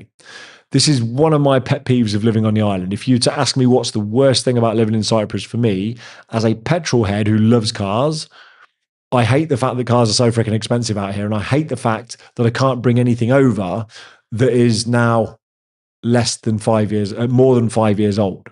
So I can't bring over the cars that I want to bring over. And in the UK, like I've been in the UK now this week, and I was seeing my car drive around, seeing my Jag, and I was like, I can't bring it. And it's such a tease, you know? And it's just, when you're buying something out here, because you can't bring older cars to the island, the older cars hold their prices. So as an example, I was looking at buying a Toyota Land Cruiser. I wanted to buy a Toyota Land Cruiser because there's a saying that, well, it's an Australian saying, but if you want to go into the bush, it's like the outback. If you want to go into the bush, take a Land Rover. And if you want to come back again, take a Land Cruiser because Land Rover is going to break down. So anyway, I wanted to buy a Land Cruiser. And for the same price that I paid for my Discovery, a 2015 Discovery, with actually pretty decent mileage, it was about 60 or 70,000 miles on it when I bought it. For the same price as that, I could have had instead a 2004 Toyota Land Cruiser with about 200,000 miles on it. That 2004 car was also or the ones that I was seeing was in much worse condition, but they were labeled as excellent condition. The photos, and I thought when I saw it, I was like, this is going to be a great car because the photos of the car, it was in this detailing place. It was in a garage, like the backdrop was this detailing garage, and it was in this like workshop where the photos were being taken. And so naturally you think, well, if it's in a detailing workshop, the guys looked after the paint, it's going to look good because a lot of the cars out here look terrible. The body work on them is terrible. It's just peeling paint and everything. And I thought, it looks great in the photos. It's in a car detailing place. It's going to be awesome. Now, at the time, I went to Bazaraki because I'm going to try this now. Actually, let's just see if Bazaraki is. So Bazaraki used to do. I don't know if they still do it. Go to motors. Let's just go to this. Bazaraki used to do this car check service. I don't know if they still do it. Bazaraki Insider, Top Insights. No. Okay. Well, basically, I paid it at the time. They might have stopped doing it now because it was taken over by another company, and I think they might have stopped doing it. But anyway, I paid Bazaraki €150 to go to Nicosia, where this car was, to check this Toyota Land Cruiser. And when I got there, to be fair, they sent me this big report of the engine conditioning and everything else. And what they found was that the bodywork, the bonnet had got holes in it where they'd previously fitted and then removed these LED light bars. The dashboard had a big crack in it. There was a, what do you call it? The sun visor. One of those was broken off and missing. And the rear seats, the leather, looked like Wolverine had been in the back and had a fight because all the leather was ripped. Now, the photos didn't show this. This was a car that was in excellent condition. And like I say, this was the same price as my 2015 Discovery, but it was a 2004 Land Cruiser. Now, why did I buy my Discovery? Well, I bought it because the guy I bought it from was an English guy who's lived on the island for about 18 years now, 19 years. And he imports all of his cars from the UK. He imports them through his business and everything else. And so he imported it from the UK, and he'd then driven it here for a number of years. And then he eventually sold it on because he bought a newer Discovery. I could check the history of the car from the UK because he gave me the UK reg number. So I was a lot more comfortable with that because I could see the history in the UK. I could see the MOTs that it had passed. I could see any accident damage because I could check the HPI reports from the car at the time. And I was happy with the UK history. And then here, although they don't have the same level of checks that you get in the UK, you can't go and search the MOT history or anything like that, like you would do with a British car. I was happy with his level of paperwork and service documentation because there was none of the red flags. It was all done at the same garage and everything else. And he said that he owns a fleet of work vans and he basically takes all of his vans to this place. And so anyway, he only ever imports cars through a particular company and it kind of worked out quite nicely. So I got quite lucky in that the car that I bought, although I knew it was going to be more unreliable than a Land Cruiser, in my head, because of the Cypriot roads and the Cypriot drivers and how they drive, I was more comfortable in a 2015 car with respect to safety ratings than I was in a 2004 car. So we ended up just doing that, and we figured, well, we'll just budget for repairs in the Discovery, and that's fine, as opposed to driving around in an old Land Cruiser, which actually was terrible condition anyway. There are going to be cars that are fine on the island. You can buy secondhand cars and they're fine. The point is just, you can pay mechanics to go with you, and you can pay a mechanic as an independent kind of like an independent viewer on your behalf to go and check the cars with you, and you can give them a fee or whatever. But like I say, the point is just that the cars out here, you can't really take people at face value. I don't think so. And that sounds horrible because I love the Cypriot people, but just in my experience of buying cars, I was struggling to trust anybody selling anything because the descriptions were all bollocks, basically, in the nicest possible way. It was just So then you go, well, could you go to a garage and buy a secondhand car? Yeah, you probably could. And I'll be honest, if I didn't know this guy, would I buy a secondhand private off a local? Probably not, because although I'm a petrol head, I'm not a mechanic. So unless I was going to pay a garage to come with me, if I didn't have that expertise, I would probably buy from a garage or look for a UK car where you can check the history from the UK prior to it coming to the island and all that. I don't know if that's helpful. There's a lot of me talking there, but hopefully that's giving you some food for thought anyway. From Phil, hi Mark, what's the cheapest way to transfer the funds of our house when we sell to a bank in Cyprus? Would we need to open a bank account first? Well, you need a bank account if you're going to transfer funds into it. So yes. However, my advice would be don't transfer it into a Cypriot bank unless you're doing it for immigration. And the reason why I say that is because if you're doing it for immigration, fine. You have to come and open up a Eurobank Hellenic account, or you have to go and open up a Bank of Cyprus account. When we were transferring funds from the UK for buying the land, because we're developing these villas out here, when we were transferring funds from the UK, rather than faffing about with Bank of Cyprus and all the red tape, because it was just a faff. Anything I've tried to do with the Bank of Cyprus has been quite bureaucratic, to be honest. We opened a Revolut account. I paid upfront for the year the metal card plan. And the reason why I did that was because you pay about £160 or euros, I think it is, for the year. And that saved me thousands in transfer fees and exchange rate fees. Bank of Cyprus are going to rinse you. If you have a HSBC account, you try and do anything local, all the mainstream banks, they are going to rinse you on exchange rate. They're going to rinse you on bank fees. Just use Revolut. Use something like Revolut. And if you don't like Revolut because you've heard a bad thing about it, then don't use Revolut. Use Wise, but just use something that's a challenger account. I can show you this because it hasn't got any numbers on it. I use Revolut. Okay. So that's the card I use. I use Revolut. I use Revolut for my business. In fact, I use it for both businesses out here. I use it for my personal banking, and we've got Wise. And honestly, we don't use Bank of Cyprus. So that's the cheapest way. That's the best way. Yes, you're going to need an account. Set something up with Revolut. What I would say though, depending on how much money you're going to transfer, be aware, and you're probably aware of this anyway because it's the same in the UK, but your money is only insured up to about 80 grand anyway. So if it's more than £80,000 and something was to happen with the bank, then you lose everything above £80,000. So what you might be better off doing is if you and your wife opened up separate Revolut accounts, do half and half, put it into various banks, or maybe put some into Wise as well.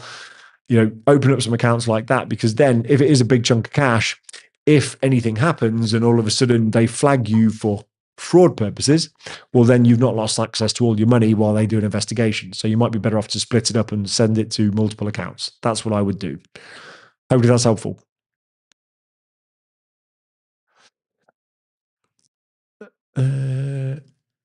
Lee, Ian and Mark, how was your flight home? Hi, Lee. Hi, Kelly. Flight home was good. Although, interestingly, it's the first time I sent a video to my wife when I was on the plane. In fact, traveling off peak is just good in general. But when I got onto the plane tonight, we were taxiing, and before we started taxiing, they were reversing the plane back. And I've never seen smoke barreling out of an engine before, but there was loads of smoke coming out the left engine, and it kind of came into the cockpit, not the cockpit, came into you could smell it inside. And I sent a video to my wife going, well, that's not good. But then it kind of went away, and hey, look, I've arrived, I'm here, and we didn't crash and the engine didn't fall off. So the flight was good. But traveling this time of year is freaking awesome. For anybody that doesn't travel much, if you're the type of people that just go away once or twice a year on holiday, and you're kind of doing the touristy thing everywhere, when you're flying and you're going off peak and you're traveling off peak, it's an absolute breeze. So flying out a week ago, I went down to the airport. I went down to Paphos Airport, and Paphos Airport's great, by the way. Unlike Birmingham, unlike Luton, unlike every airport in the UK where you pull up and you've already spent money. You've not even got out of the car. You pull up, you've spent money. You can't drop people off for free anymore. They've got red lines everywhere to fine you in case you're trying to, cheat the system or whatever. It's like, again, all in interest and all in the name of safety, profit. In Paphos, you can just pull up around the front of the airport and you can just stop. You can get out. And I took my bags out, gave my wife and my son a kiss goodbye, and I went inside. They drive off, doesn't cost them anything, can drop me off for free. I went inside to the airport last week. I walked up to the TUI desk because I was flying with TUI. I walked up to the TUI desk and there was 4 people there, all of them staff. So I walked over to them. I gave them my passport, put my case in, and they were all really chatty, all really friendly, all really nice, because I guess they're bored. So a passenger comes along and they're like, oh, I can talk to somebody. So we chatted while I'm doing all the paperwork and stuff like that, getting your ticket scanned and everything. And I wandered away from them and I went through to security. I was the only passenger in security. There was about 17 security officers and me. And that was it. So literally, I'm just walking up and down, tootling, get down to security, taking everything off, put it in. And I'm just chatting to the security guards as I'm going through the metal detectors, just chatting to people. They're friendly. I guess they're just bored at this time of year. So they're chatty and everything else. Anyway, got my bags, went through. And for those of you that know Paphos Airport, you then have to go and get your face scanned and you get a printout. The lady there, super chatty. Oh, so you live here? And she was like, are you going away on holiday? No. She says, are you going back from holiday? I said, no, I live here. Oh, where do you live? And we just chatted. And then I went round to the passport control, and even the security, the border patrol officer, even he was dead chatty. So we just walked through the airport, and then I finally got through all of that. And there was a few people there. All the shops, most of the shops were closed. Or none of the food joints were open apart from there's a sandwich place, and you got duty free's always open. And then there's a shop for sandwiches and crisps and stuff, and like the WH Smith's equivalent. And then there's a few passengers, and that was it. So the airport was dead as a doornail. And then coming back tonight, the plane, or actually flying out, the plane was mostly empty. And then flying back tonight, the plane was probably about 3/4 full. But the TUI lady, again, they were dead chatty, because it wasn't busy. They're chatty. She says, "Do you want an extra legroom seat? Because I'm quite tall." Says, "No, thanks. I'm all right." Because TUI flights are generally okay. And she goes, "Okay, but I can see you booked into this seat. Would you like me to book you into this other row of seats instead? Because there's nobody sitting on your row." I was like, "Oh, okay, cool." She says, "Yeah, I can do that for you, no charge." So tonight, flying back, there was literally me on one side of the plane. There was another lady on the other side of the plane, and the 4 seats between us were all empty. So I had three seats to myself. She had 3 seats to herself, and it was just great. So I like traveling this time of year. The flights were good. It was all good. It was all good. But yeah, thanks for asking. Stephen, I think you can bring an old car to this island, but you'll get screwed for road tax, which will make it uncompetitive compared to the similar cars registered in Cyprus prior to 2014. Right. I really need to look this up because I think this has come up a couple of times. It might even be myself that said it, Stephen. But when you bring an old car to the island, you can only bring an old car. Well, there's 3 instances you can bring an old car. The first one is when you are transferring a car with your residency. So if you are transferring a residency, you can transfer a car that is more than 5 years old. That's the first time you can bring one. The second time you can bring one, and I've never done this, so I don't know how you do this, but my understanding is if you were to bring something that is deemed a commercial vehicle, then you can bring something that is older. And that could be a pickup truck, for instance. I think you can bring commercial vehicles in. What I don't know, because I've never looked it up, I don't know if it has to be the business or a business that brings it in, or if you can bring it in as an individual, but I'm not sure. And the third way you can bring an old car in is if it's more than 30 years old, you can bring it in as a classic vehicle status. Now, if you are bringing in a car as part of residency transfer and you are bringing in an older car, there is an initial one-off payment that you would pay, which is basically a penalty tax, whereby you could spend, I think it was capped for an old diesel car. So when I say an old diesel car, like let's say like a 2008 diesel car, let's say you wanted to bring one of those in. So what's that, 18 years old?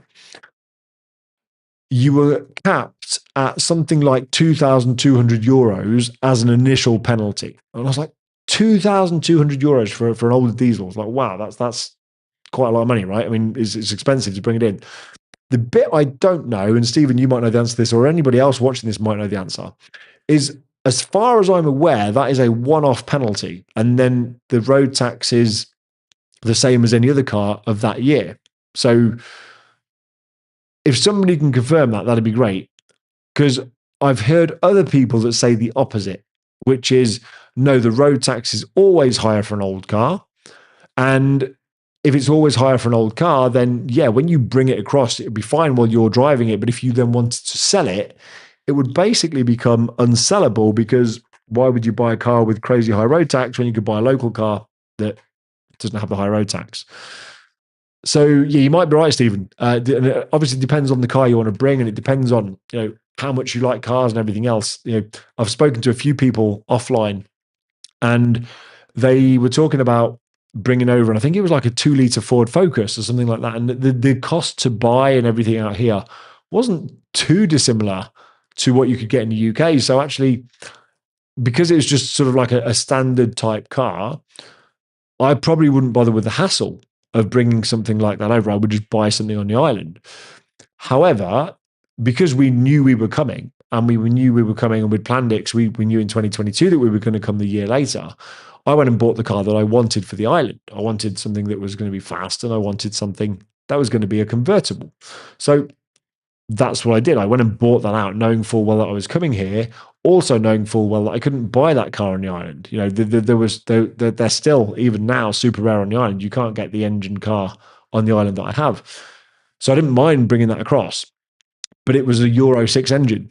So the Euro 6 engine is cheaper anyway. Like my road tax, for those of you that saw my road tax video, I paid like 195 euros for my tax. In fact, I was having a conversation with somebody in the UK, one of my friends in the UK.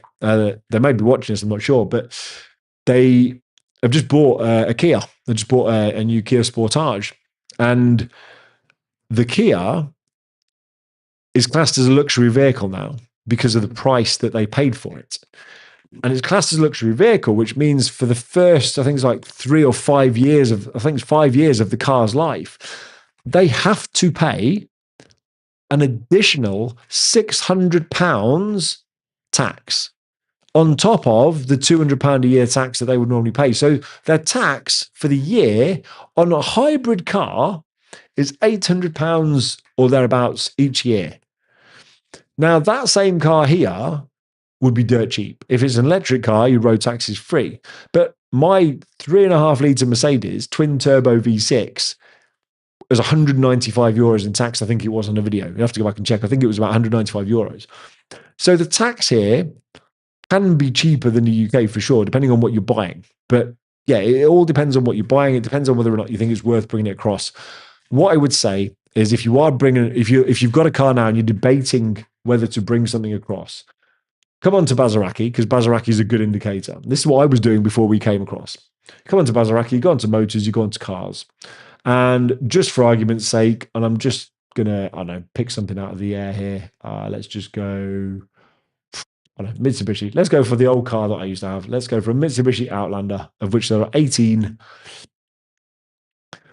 So I would look at this and I go 2019, so 2.4 plug-in hybrid, 22.5 grand. And I would look at that and I'd go, if I have one in the UK, how much is it worth? That car in the UK, probably on Auto Trader. At a guess, I would say maybe 15, maybe less, depending on condition and everything. It was just my guess from what I remember. And you might decide, you know what, it's worth bringing it over. But then you might look at something else and you might go, well, if I'm going to bring, say, I don't know, what was the example I gave earlier? Like a Ford. And then maybe it's a Ford Focus, quite a popular car. And then depending on what car you've got, I mean, maybe it's not worth bringing one over if you've got one. Maybe you just would save yourself the shipping cost and all the hassle and the registration cost and just buy it here. So yeah, don't know. That's what I'd say anyway. It's just depends on what you're bringing.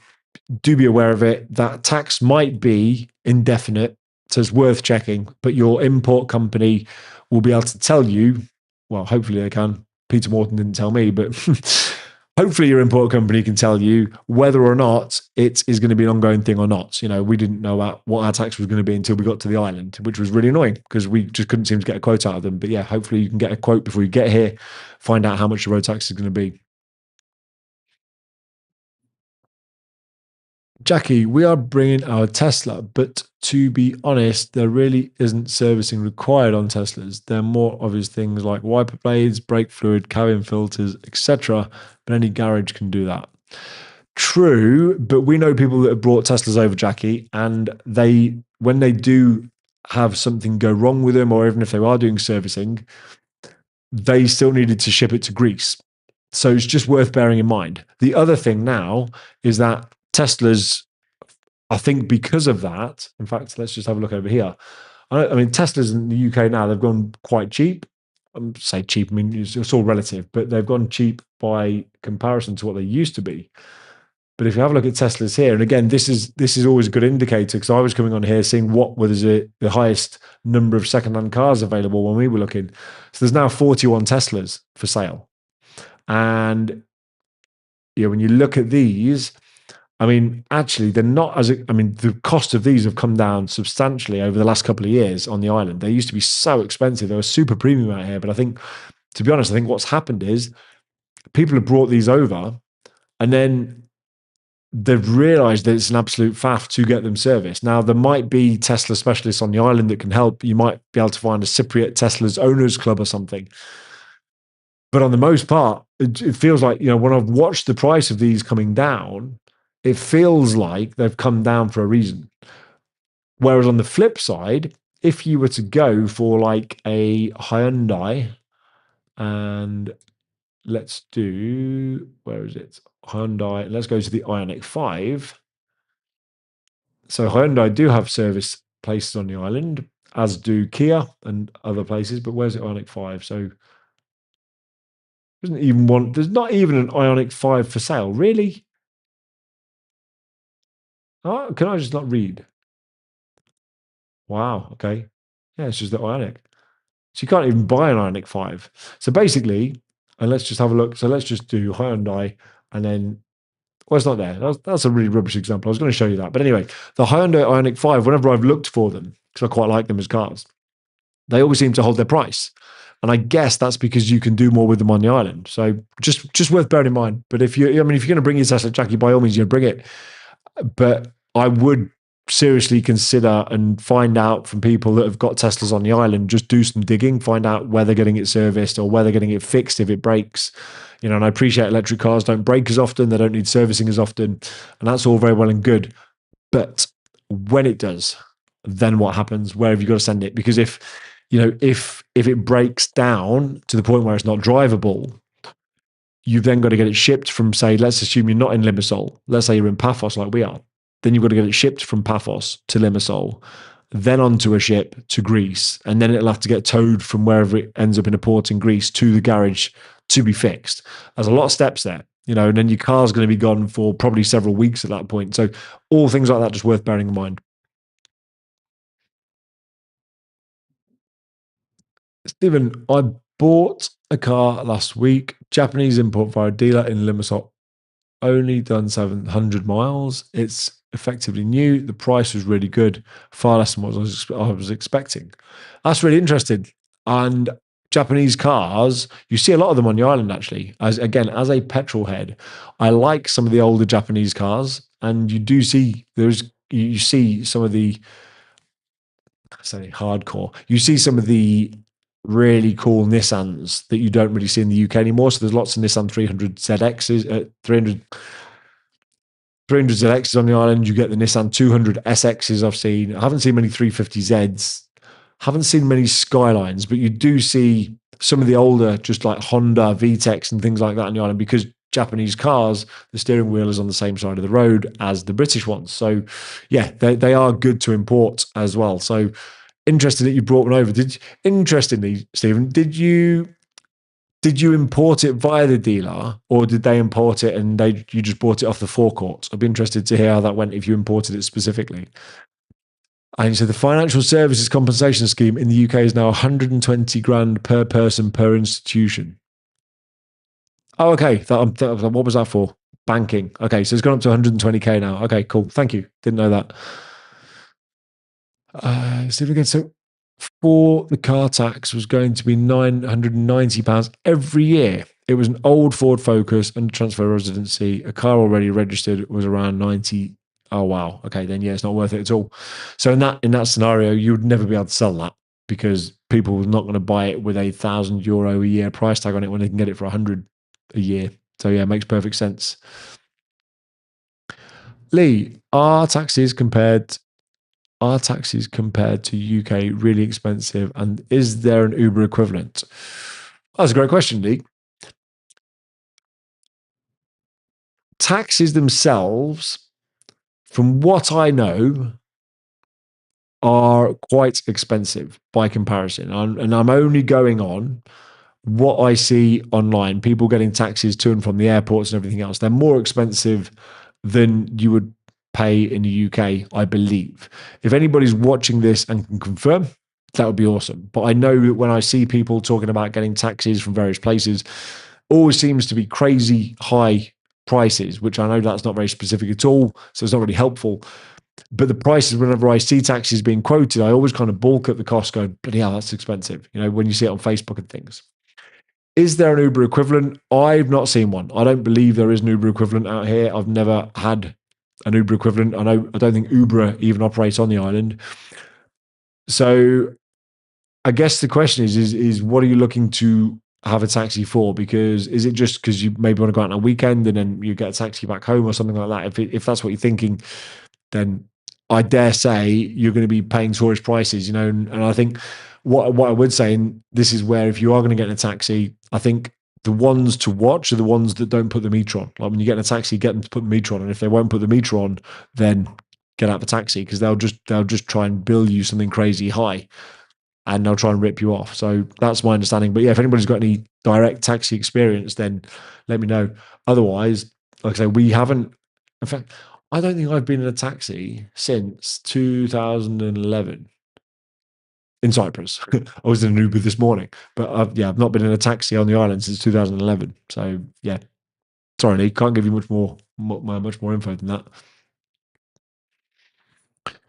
Stephen, dealer had already imported the car. It took almost 3 weeks to gain registration, but it was worth it. Yeah, I mean, it will be if that's great. And if they've already imported it, getting the registration, if you've got that Japanese history and it's a decent dealer, then you're going to see what you're going to see what the condition of the car is. You can get, like you say, you've got low mileage and everything else, and the chances are you can get a much better vehicle than buying something on the island. So that's good. That's cool. Okay, so there are no more questions. Oh, yes, there are. Oh, no, it's not. I'm scrolling the wrong way, was it? There we go. No, there's no more questions in the chat. So what I'm going to do is 10 to midnight. I'm getting quite tired, but I will give you guys a little bit more time because I started later. I will just flick over to this screen and just see if anybody has got anything that they want to ask. Ask it in the chat now, and I'll stay on for another 10 minutes or so if anybody wants me to hang around. Otherwise, I'm going to get to bed. But look, if you're finding this useful, finding it entertaining, finding it helpful in any way, shape, or form, if you think somebody else will get some benefit from it, then please do give it a share. The more people that can like and subscribe to this stuff, the better it's going to be, because it can help more people. I was moving to Cyprus 3 years ago. Nobody was really talking about this type of detail, this type of content, and so I'm just trying to document it now for everybody else that are in the same position that we were in, people that are thinking about moving to the island. So yeah, if you can share it with more people, it's going to help more people, and we can help more people get to the island and understand what life's really like here. Okay, let me come back to the chat one last time. Let's see what we have and who we have. Jackie, I believe you can use Bolt for taxi services. No idea if they're cheap, though. Isn't Bolt, or am I thinking of Walt? Isn't Bolt the food moped guys? Although that's an interesting one. Here's something you could try, Lee. If you're in Paphos and you're trying to get back home, order yourself a pizza for delivery. Ask the delivery driver if you can jump in the car when he delivers your pizza home. Maybe you'll get a free ride. Don't know. Yeah, no worries, Lee. More than happy to help. And hi, Lou, if you're watching as well. Cool. And I'm a little bit tired. I'm not going to lie. I'm getting tired now. It's been a long day. But look, I'm happy to hang around. I've got 8 more minutes. I'll give you guys till midnight. If anybody's got any other questions, I'll give you till midnight. If anybody wants to know anything, ask anything. It doesn't have to be about what we've been talking about tonight. It can be about anything you like, as always. So happy to answer any questions. But otherwise, I appreciate everybody that's hung around tonight. I appreciate everybody hanging around, starting late, or we started late. We'll be back at the usual time next week. I'm not intending to be going anywhere. So it'll be normal time, 7 o'clock in the UK, 9 o'clock in Cyprus. And yes, I will be doing, hopefully, I'm going to try and get onto this part 3 of the mini-series that I didn't finish. So I was doing the research a little bit while I was in the UK, just finishing that off. So I'll hopefully go into that about immigration and everything else is what I'm going to try and get to next week. So we'll see if we can get onto that. Okay, Stephen, what's the steak and eggs prices like there compared to the UK? Pretty much all I eat. There's a good choice. Eggs seem to be similar price from what I remember in the UK. Steak, though, to me, it feels like steak is cheaper out here. I don't know why, but it always seems to be better quality as well. But steak doesn't seem as expensive. Could be wrong, but for instance, even when you go to a restaurant, you can go and have a fillet steak, and you'll be paying, depending on where you go, you could pay 22 euros for that.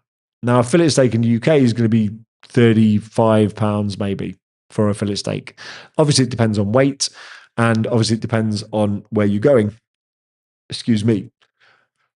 However, one thing to realize when you're eating steak out here, and Asher, I don't know if you're still watching this, you've probably fallen asleep by now, but I do seem to recall that when we were doing some translations on the menu, I could be, am I mixing this up now? I'm quite tired.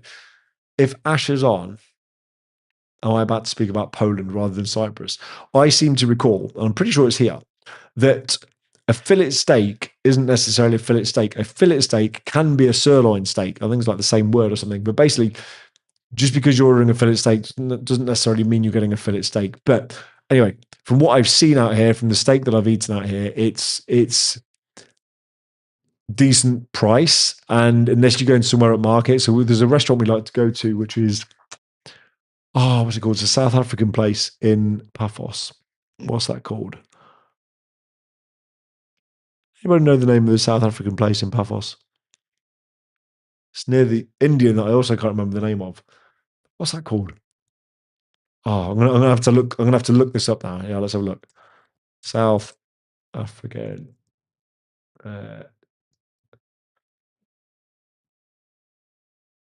Paphos. What's it called? The Lodge. The Lodge. Right.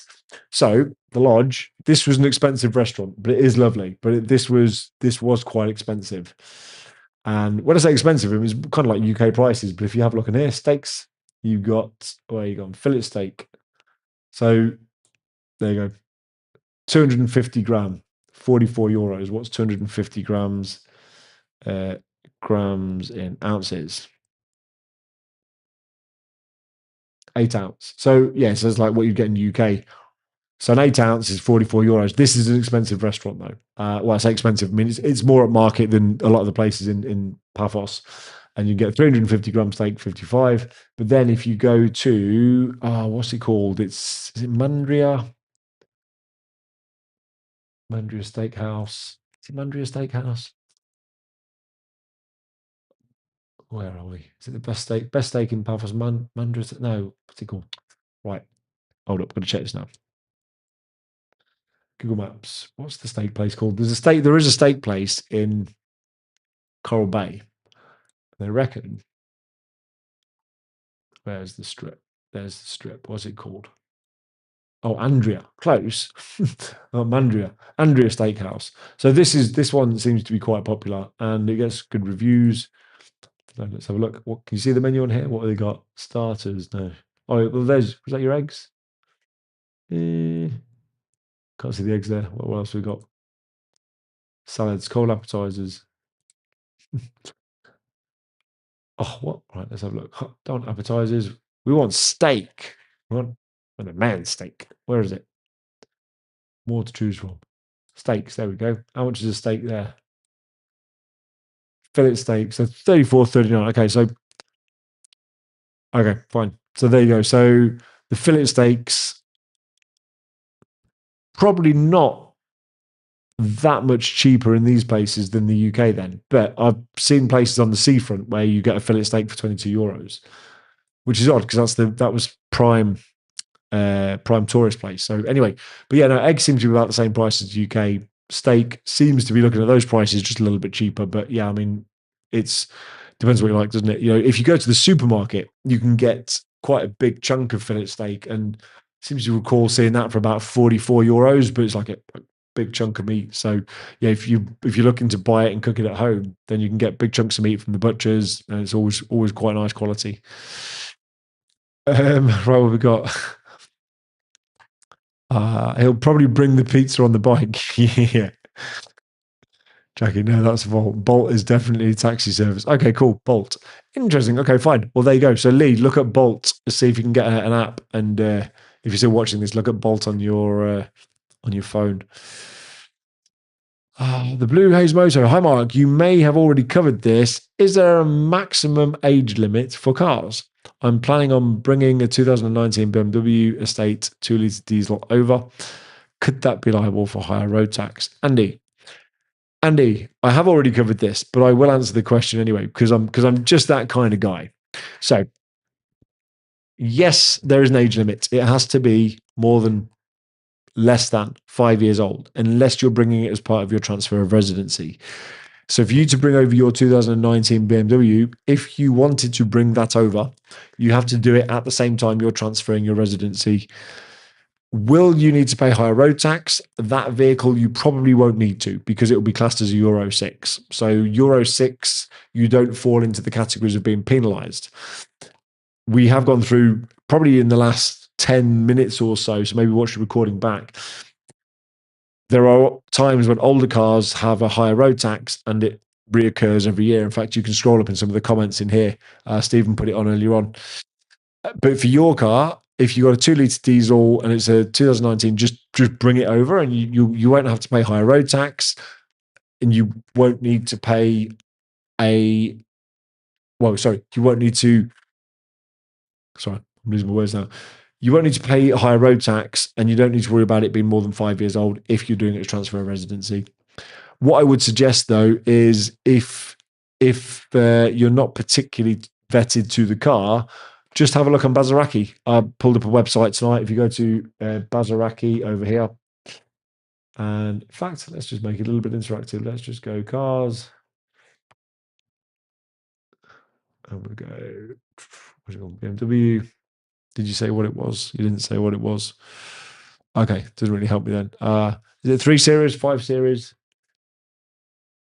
Let's have a look. Let's assume it's a 3 Series. Let's have a look at this.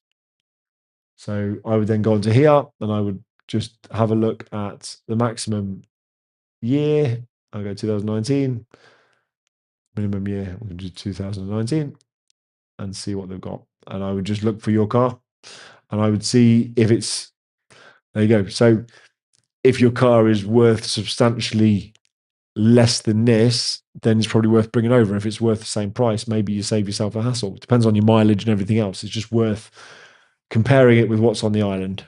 Anyway, hopefully that's helpful, Andy. Okie dokie.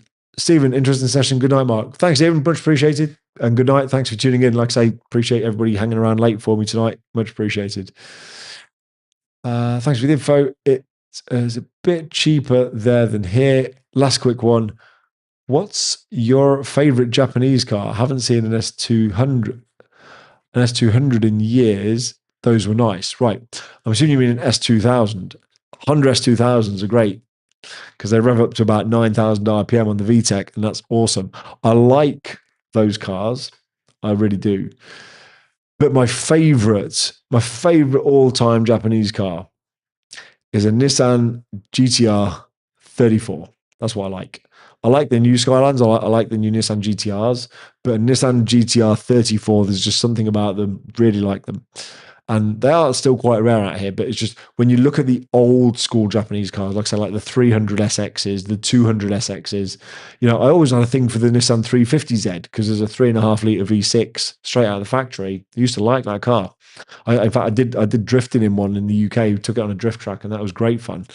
So, yeah, that's what I like. What's your favourite Japanese car? Michael, another great session, Mark. Thanks for the time, and thanks. Time for bed now. Hopefully, see you in the week. Cheers. Yeah, thanks, Michael. Much appreciated. That's very kind of you. It's a 3 Series. Thanks, appreciated. So, Andy, yeah, no problem at all. Yeah, like I say, just have a look. That's what I do. Go to bazaraki.com and just compare it to your exact car. Stephen, take the emissions figure from the logbook, and there's a scale of tax charge online that are charged in Cyprus. Cool. I tell you what, Stephen, any chance you could pop the link in the chat for people, please? Because I was looking for calculators as well, and I could never quite get to when I was trying to do it. I was trying to use online calculators and Chat GPT, and I still couldn't get my head around it all at the time because I felt like I was getting conflicting information. So maybe if you've got a calculator that works, maybe you could put it in the chat for people. Maybe they'll get some benefit from it. If you could do that, please, that'd be awesome. Anyway, Jackie, great night. Thanks, Mark. Fingers crossed the Tesla doesn't blow up when it arrives in Cyprus. Yeah, exactly. Oh, actually, just on that front, well, if you're shipping it to Cyprus, or if you haven't already shipped it, I mean, you must have already looked into this now, but because it's lithium batteries and you're going to be shipping it, you'll have to pay a hazardous container charge on the shipping, and when it lands in port, you're going to end up paying higher storage fees while you're waiting to pick it up from the port. So just something to bear in mind. If you haven't already done that and it's not already en route, then look into the cost of that with your shipping company. And if it is, and it's already en route, well then, hopefully you're aware of it. If not, then surprise. But hopefully you've got it all sorted anyway. It has to be old school NSX. Ooh, that's a good choice. Arten Senna designed that car, didn't he? He sorted out, well, not designed it, but he sorted out the handling on that car. The new NSX is actually really nice. Saw one of those in a car show here just about 18 months ago. But yeah, the old school NSX, good choice. Oh, you meant the 200SX earlier. Oops. Haha. Okay. Yeah, the 200SX. Yeah, so you see quite a few of them out here because there seems to be a drift scene on the island where people bring the cars and they seem to see quite a few of them doing drifting. But yeah, there's the two shapes. You've got the 200SX, the one with the pop-up headlights. I used to really like them. It's a 1.8 turbo. And then you've got the other one, which looks like a baby Skyline. They were always quite nice as well. Jackie, yeah, Peter Morton are bringing it. Good stuff. Good stuff. Well, I'm glad. I'm glad you got it all sorted. So hopefully it's all sorted for you then, and you're aware of all the costs and everything else. But yeah, that's good. Hopefully it doesn't blow up like you say. Okay, right. We are on 5 past midnight. There are no more questions in the chat. I'm going to go to bed. Quite tired now. So I've finished traveling for the day. I'm going to go to bed. But anyway, it's been awesome chatting with everybody. Appreciate you all dialing in. Appreciate you all hanging back late, waiting for me to get off the airplane. So with that said, I will bid you all farewell. Catch you next week at the usual time, and appreciate you all tuning in. Have a great week all, and I will speak to you all soon. All the best, guys. Cheers.